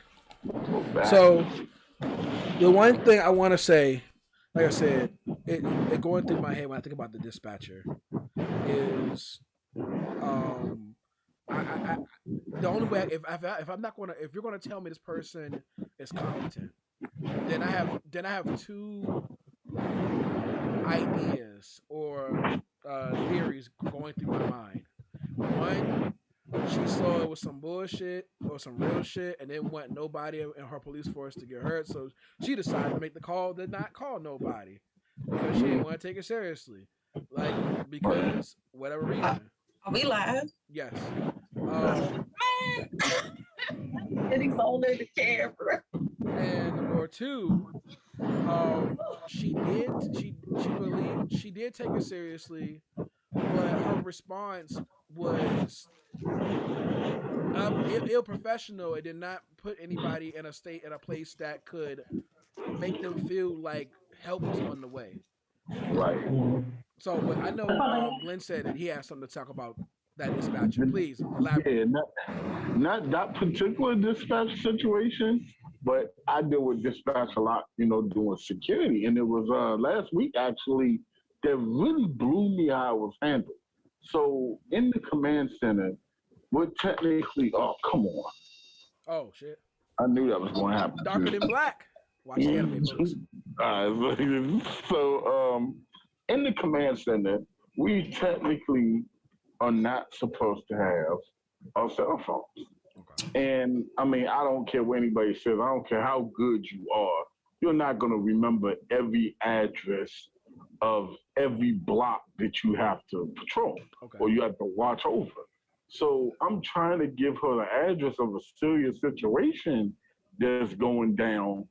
And she literally got frustrated with me because I couldn't come up with an address fast enough. And she actually said, as the dispatcher, and I hope people see this, she actually said, do you want to call me back when you get the address? And hung up on me. What? Yes, literally. And it was a situation where we needed cops out there quick because it was a guy that our head of security had already put an email out for because it was a dangerous guy that had already had to be kicked out of the Four Seasons Hotel like 4 or 5 times. So it was a situation where like I had to call all security to be outside to track this guy down because apparently he was watching first one of the cleaners of the restaurant. This is at like 3, 4 o'clock in the morning. And then ran into the restaurant and literally ran and followed this girl until she was able to yell and get some of the males that were fortunately working in the back, and they chased her out. So we had to get security. Then I'm on the cameras trying to run back to see who this guy was, what camera angles we caught him with. And it just blew me that the dispatch, like I know in today's world with the technology that we have. And then if you're a dispatcher for Baltimore, all I should have been able to say was, hey, I got a situation in Harbor East. As soon as I said that, you should have been like, okay, bet I know what the Harbor East is. I'm dispatching. That's all that needed to be said. You literally got frustrated because I couldn't come up with an address. Now, if this was a live shooting or somebody was about to die, and we get hung up and you actually hung up on me just because I didn't have the right, like, come on, man. Like, I'm already handling 50 million things. Fuck an address. Like, at this point, you should have been able to track my phone. Yes, I agree. Like, there you go. There you should have been able to track my phone. And at least, at the minimum, like I said, even if it's your first day, someone should have told you about Harbor East. I think even people that don't live in Baltimore know about Harbor East. So it's like if you say Harbor East, you at least know the facility of what angle, what direction to start sending your people. Yeah. Right? It's just the bad training. And then situations like my thing is, I'm all about the law, but it's one thing to like for example, this was late at night again, 3, 4 o'clock in the morning. It was when I was with my ex. I had let her off to go to the 7-Eleven. So I'm sitting in the car. Yes, it was in the fire lane. And I want people, when I say this story, I want people to understand from a different perspective. Was I in a fire lane? Yes, I was not legally parked. So I'll start there. But I was in the fire lane. I was not obstructing any traffic. It's 4 o'clock in the morning. People could easily get by me. This cop had to knock on my window for me to move. Now, at first, I didn't realize he was a cop. So at first, I'm like, excuse me? Like, who are you? Oh, shit. It's 4 o'clock in the morning. I'm like, who the fuck is knocking on my window? First of all, you know what I'm saying? So then me and the cop get into it. So he felt the need to run to his car, because I don't know if it's a thing that they have to turn the lights on or whatever, but he felt the need to run to his car. At this point, I went ahead, moved my car into a parking space. He ran into his truck, actually, turned the lights on, and came behind. All said and done, he had to give me like 4 tickets.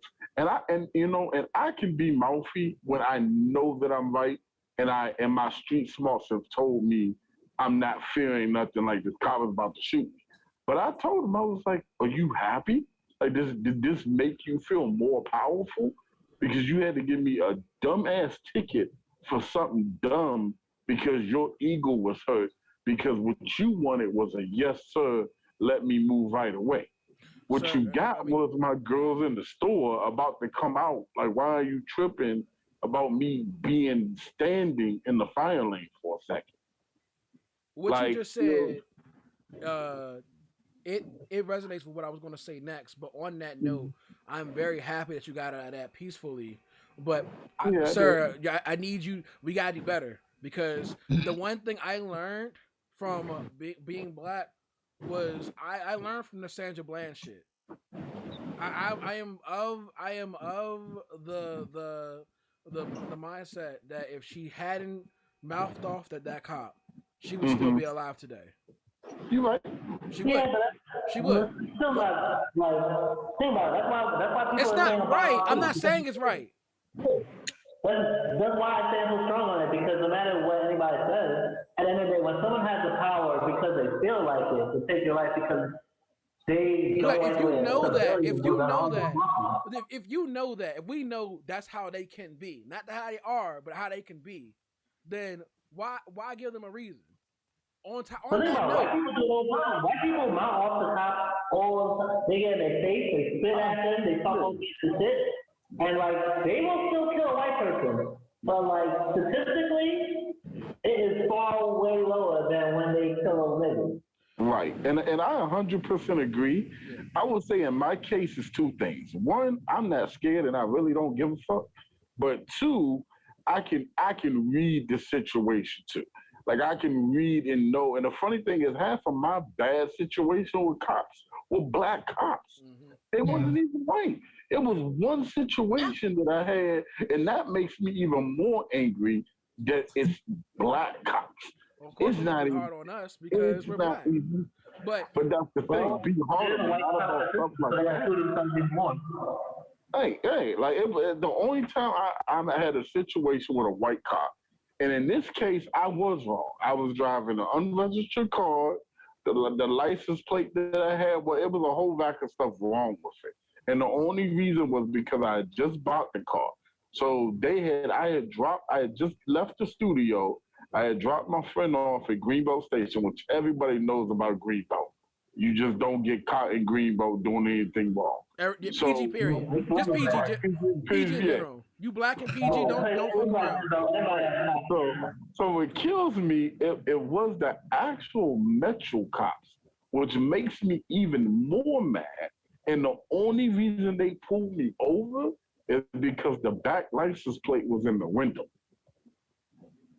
So I'm already mad because I'm like, oh, that's the reason. But see, the thing was, I wasn't mad at them. They pulled me over. I immediately told them.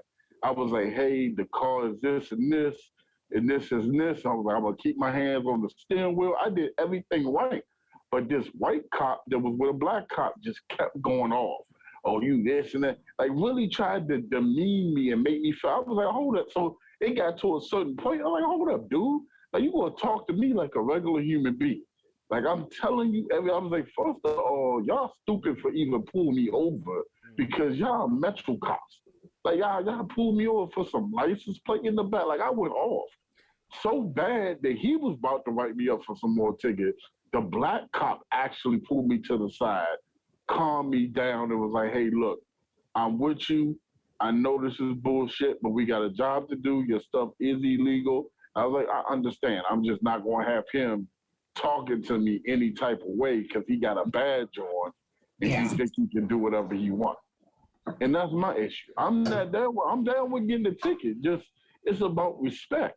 Well, okay, so while I agree, while I agree with that, my thing and my what I've what I've been taught is that it's better to have these lessons where you can talk about it. Like you not giving a fuck really is not giving a fuck, because if you didn't give a fuck, you wouldn't be able to talk about it right now. It's that important. Like you telling this story versus you just being dead because you wanted to run your fucking mouth about a story that we couldn't even hear because you're not allowed to tell it. Now we're stuck with the news telling your story of what really happened that day. You know what I'm saying? Right. And that's the reality that a lot of black men and women, or people in general, when it comes to people in uniform, have to understand that we would rather you care and have self-value in the situation and talk about it. And actually, if someone say you went like that, you damn right I went like that. You know why? Because I need other motherfuckers to know that we have to do what we have to do to survive. We have to. And if you're going to do that, if you're going to be the conduit for change of that mentality, there's a different way you can do it. You know what I'm saying? And I don't think you should be harassed for doing dumb shit either. I also, which was part of why I was going to say, if we're going to abolish anything, well, two things. I forget. You probably can tell me what it is, Tryst. The immunity that cops have. I forget. Qualified immunity. Yeah. We get rid of that shit. I'm not gonna go into it. If you know what if you don't know what it is, look it up. There's plenty of videos on it. It's important. It needs to go. Some states have already done it, and since 2020, the qualified immunity, that shit gotta go.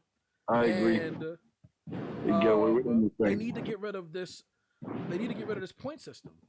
You know, cops have that point system that affects their paychecks. About how many people they arrest, how many tickets they give out. I told you that there wasn't a such thing as a quota. They try to write a letter because everybody knows about that, and they try to write a letter claiming they don't do that. They don't have like basically commission for that kind of crap. That they don't got no quota of tickets they gotta write. I was like, that's crap. Because if you did it, then guess what? Half the people probably won't be arrested for petty little crap. If it didn't exist, they wouldn't have to say, because you know every police officer who's pro-police, like really pro-police, the way the system's good, the way it is, will tell you something like, oh, if you don't like it, then we'll stop patrolling in these dangerous areas and stuff like that. Yeah, we know. And when they do that, crime goes down. That's the funny thing. But I was gonna say a couple things, like with the thing about you can give your kids to talk about not upsetting the cops. So like look at Philando Castile. He did everything right. He told the cops about the weapon in the glove compartment and all that, and they still took the license to murder his guy. I remember. In front of like his family. I remember the guy around the same time that Sandra Bland had died. The guy who was helping the mentally disabled guy.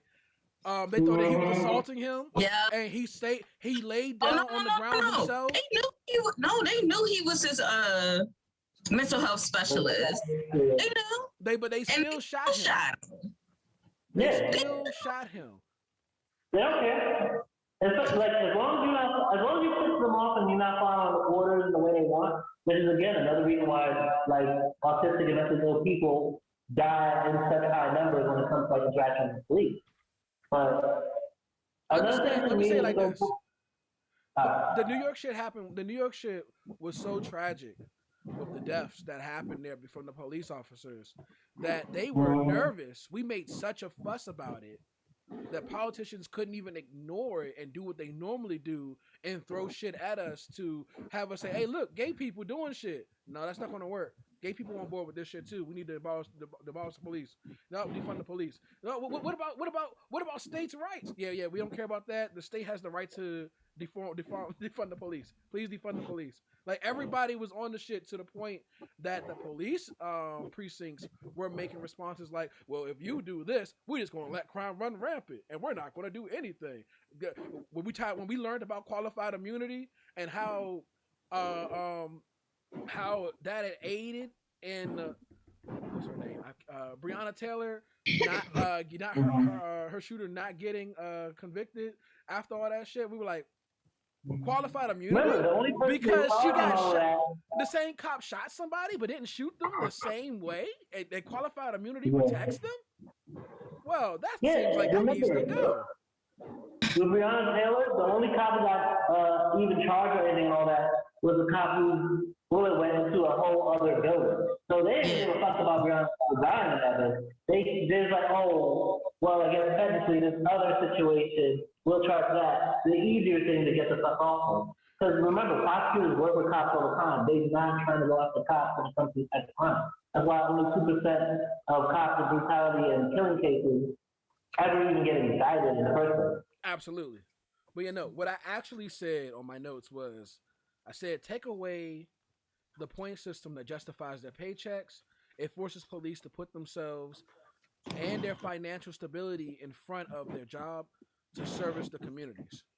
And that is the reality. When you have to worry about, hey, I'm going to be in this dangerous area because there's a lot of activity here and I can get my bingo card filled for the month. And if I don't justify my existence, I'll get cut from and I'll lose my job, or they'll have to find somebody else for this area. This is a high area with high crime rate, and this is good. When crime is down, we can't justify our paychecks. That's not true. That's not true at all. You don't need to have crackheads and the fear of black people to keep your job, or minorities. You don't have to have fear to keep that. I disagree. I disagree wholly on that shit, like wholeheartedly. That you can't tell me that if there was no crime going on right now, that, oh, well, I guess we don't need police. Yo, we still need police because you put the system in place. Now your infrastructure needs to change, because now you don't have to worry about people killing each other, quote unquote, because of disparity in the communities and drugs and fucking homelessness and mental health, because all that shit's being taken care of from the money that was going to you and to other places. Now you can deal with the shit that really fucking matters. When the like letting rich people on Wall Street who are committing crime. Absolutely. I heard something about them privatizing themselves. If we were to abolish themselves, they would just work for the white people. They would work for the rich people. They would just be security. Because let me tell you one thing, they don't respect y'all either, boobies. Take it from somebody that knows. They don't respect you either. They just use you. Thank you. Well, they're not gonna be weird if they're gonna get paid. Like, they might have to white supremacists to sit there and cuss the motherfucking police officer out now. These are the kind of conversations that I would love to talk to our respective city councilmen about, or who's electing officials, so that we could really get into the topics from our standpoint and what our concerns are. Now, granted, DC's kind of like it's a little different, because a lot of the police brutality situations that we don't deal with here. I've seen police officers, they how they talk about Florida police wrestling alligators and shit and not killing the alligator. That's pretty much how DC police is. Like, specifically DC police. PG police, no, but DC specific police, they'll be like, I remember I was on the bus. I was on the B2, and the police officers pulled over the bus. Saw a dude on the bus that wasn't supposed to be on the bus, and they were like, "Hey, yo, Jamal, man, come on, man, what you doing, man? You ain't supposed to be on here." And got him off the bus. Didn't handcuff him or anything. They got him off the bus and put him in a police car and kept it moving. Like, they didn't have to roughhouse him or anything like that. It was just like, "Yo, what you doing? Come on, man." Yeah. And that's kind of like servicing the community is what I see police officer, or what I believe a police officer should be. That's the end all be all. Yeah. Like, if you're not servicing us, like, you getting rid of crackheads and all that other shit, that's nice, but I really need you to go after the source. I really need you to talk to these people and really get to where it's coming from. If it's not coming from you, if it's not coming from your precinct, find out where it is coming from. Put that, or work with the mayor instead of coming out there when there's only crime, so that you can do stuff to prevent that. I know that sometimes they have programs in the summertime. I'll give y'all credit. Y'all do have programs, outreach programs in the summertime to reach out to the community, but it takes a little bit more than that to familiarize yourself with the police and have people, do that, the officer friendly programs and stuff like that. Like we need more of that. More of that. Maybe. But I would go even beyond that though, because, for example, if you actually, here's the reason they'll never do this, because it would erase the need for so many police officers. Mm-hmm. But if you actually allocate more resources to downtrodden communities and you change laws like, for example, decriminalize or legalize all drugs so it's all taxed and regulated, and then add more mental health facilities, add more substance abuse treatment facilities, add more job training, more higher wages, more affordable housing. If you had more art and youth programs and better education and free healthcare, you would drastically cut off like so much crime in this country. Mm-hmm. And communities that you use police to basically protect the rich people while they're gentrifying, or protect white people and corporations while they're gentrifying, those communities will start rising up and prosper. Yep. But then we have a white supremacist system that doesn't want that, because I would say, like, on one hand, it sounds like a good idea for the cops to know the community better, but the cop who fucking killed George Floyd, he's known that nigga for like 20 years or some shit like that, and still had no problem like kneeling on his neck and killing him. So it's not even just like cops knowing the community or the community knowing them, it's often like this superiority complex. And then also going back to the status of the quotas thing, like when we talk about New York and training, I was just watching a video where there was cops dressed up like basically the train workers, the MTA, to try and catch people that they get a ticket. The cops who are doing sweeps on the homeless so that they have stuff to justify for their quotas. Or the cops who sit there and watch for people hopping the turnstiles for fare evasion so they can get their quotas. So like, it makes me. It's really hard. It's really hard for me to be pro police, in the current state, when you do your research and you hear about stuff, or have family members who lived around incidents like the bombing of 1985. Do you know about that one, Glenn? The what? The bombing of 1985. It should be 1985 or 86. I'm pretty sure it's 85. Of Philadelphia, the Philadelphia bombing. They bombed the entire CD block because the Black Panthers, not even the Black Panthers, it was the Black Panthers, but a subsidiary of the Black Panthers or some religious group lived like there. They're called Moves. Yeah. Roots. I think it's called Roots or something. Not Moves. Root, yeah. Yeah, and they bombed the entire block. It was like 2 blocks. What? The entire block. I'm surprised you don't know that, Glenn. And blew that bitch to sky fucking high. Yeah. I know that one. They owned their own property. Houses were paid for. Everything.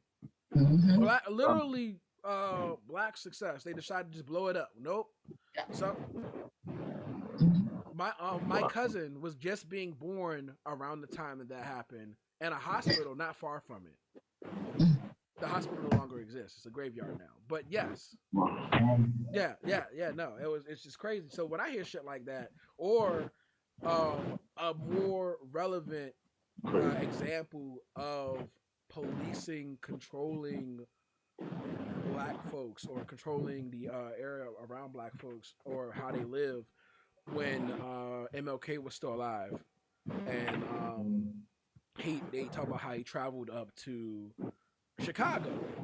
And you would think, now this is my first time hearing about this, so I'm thinking, oh yeah, man, black people up north must have had it sweet, because it's not the fucking South.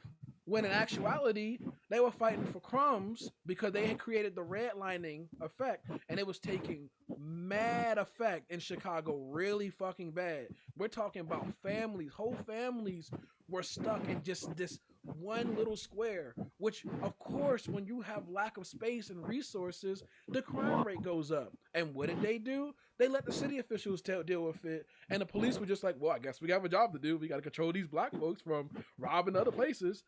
People were lying about getting houses, or no, black people were getting denied housing because they were black and had to use their white friends to get the house, to get accepted or get approval and pay for the houses. They had the money for it. Or a lot of people were just raising up the prices of the housing because they were black to a point where it wasn't even worth it. If the property value was maybe $100,000, they want you to pay $400,000 for the house just because it was that bad. And then it's like, well, the police are just naturally there to do their job. We've got to police. Well, that's the premise of A Raisin in the Sun. If you ever read that play, that's the premise of it. The fact that this family, I believe they were in Chicago, right? They were in Chicago. And they, were they in Chicago? Well, wherever they were living. Huh? That sounds right, but I can't remember off the top of my head. Yeah, I believe it was Chicago. But they all lived in the house. I think it was the mother, the dad had just died or something.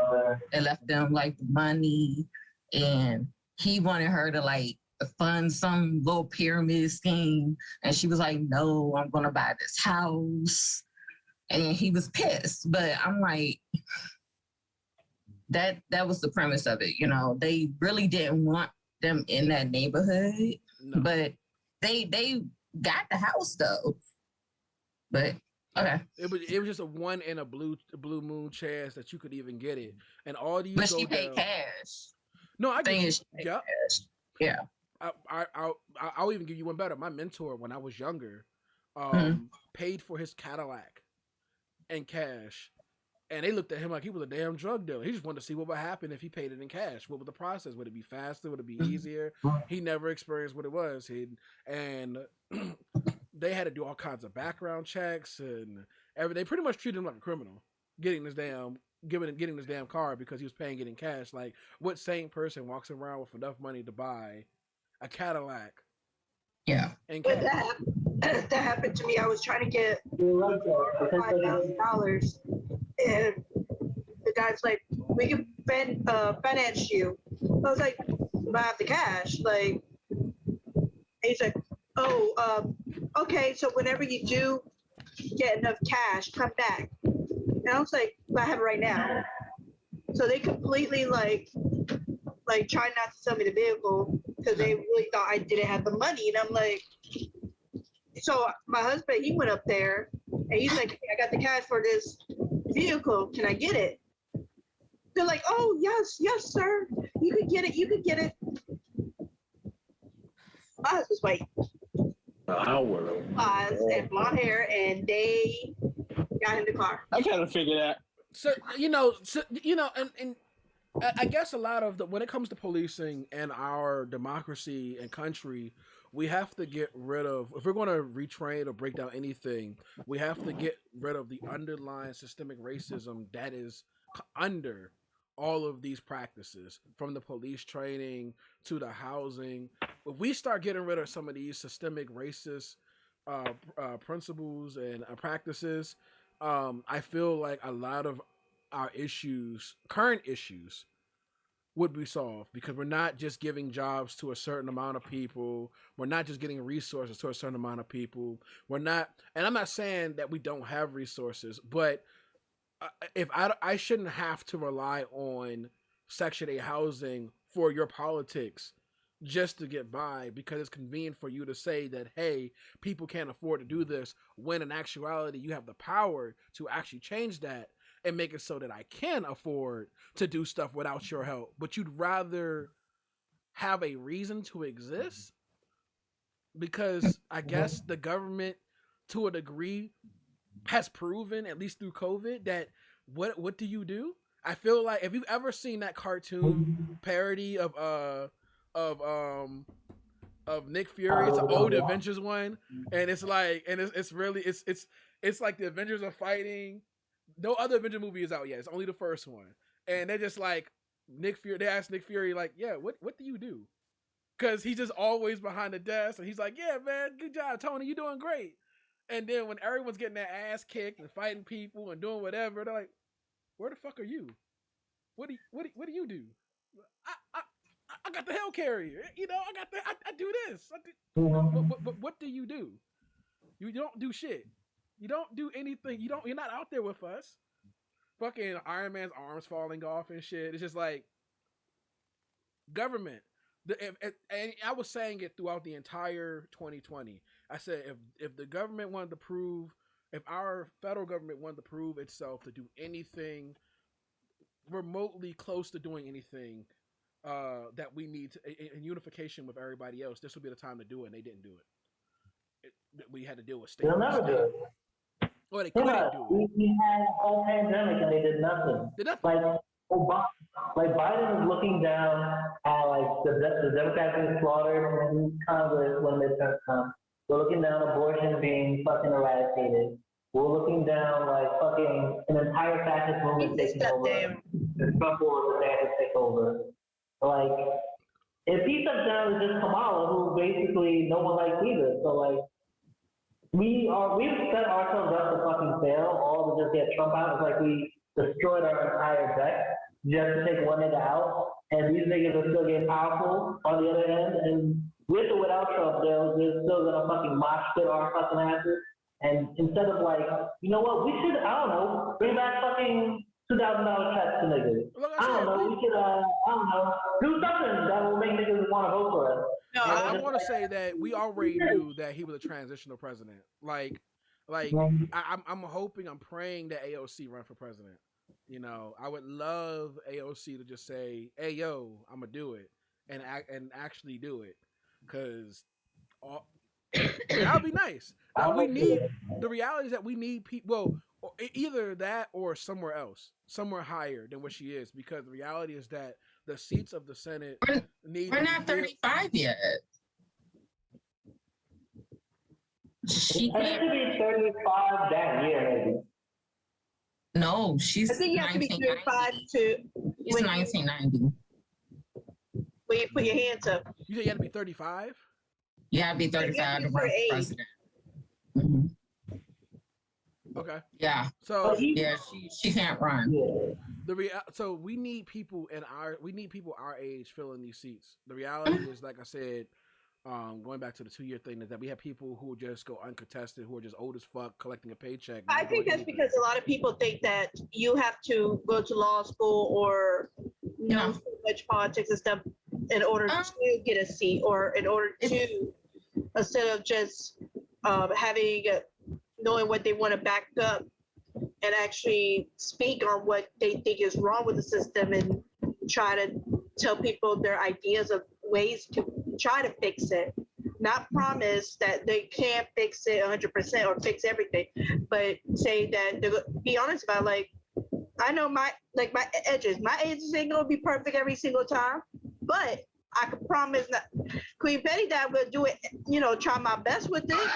No, I feel that. But that's what I'm saying, instead of going, oh no, my hair gonna be on point every single time. I'm not. That's the reality. Yeah. And like anyone having that expectation of any politician is crazy. But I think that 30.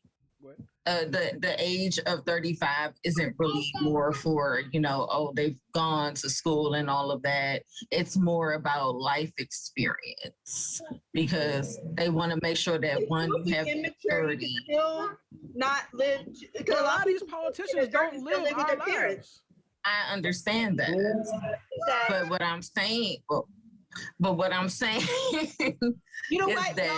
You could be a mayor from your city at any age. There was a 18-year-old. Like Freon White. He's getting ready. He's running right now.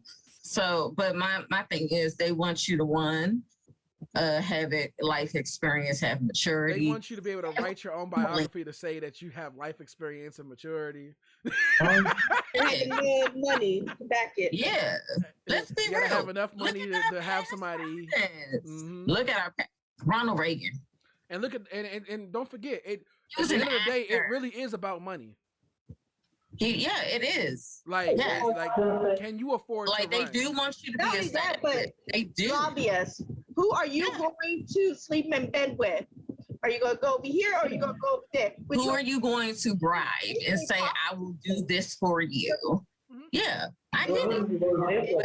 But that's like, you know, the age is all the way up there because an 18-year-old running the country is not going to work. Let's be real. Well, no, we don't want that. Well, first of all, that's a misunderstanding. You know what? 18-year-old can't run the country by himself. An 18-year-old who has already had the training or history behind whatever is going on, because some people do that. Some people are grown to do that their entire life.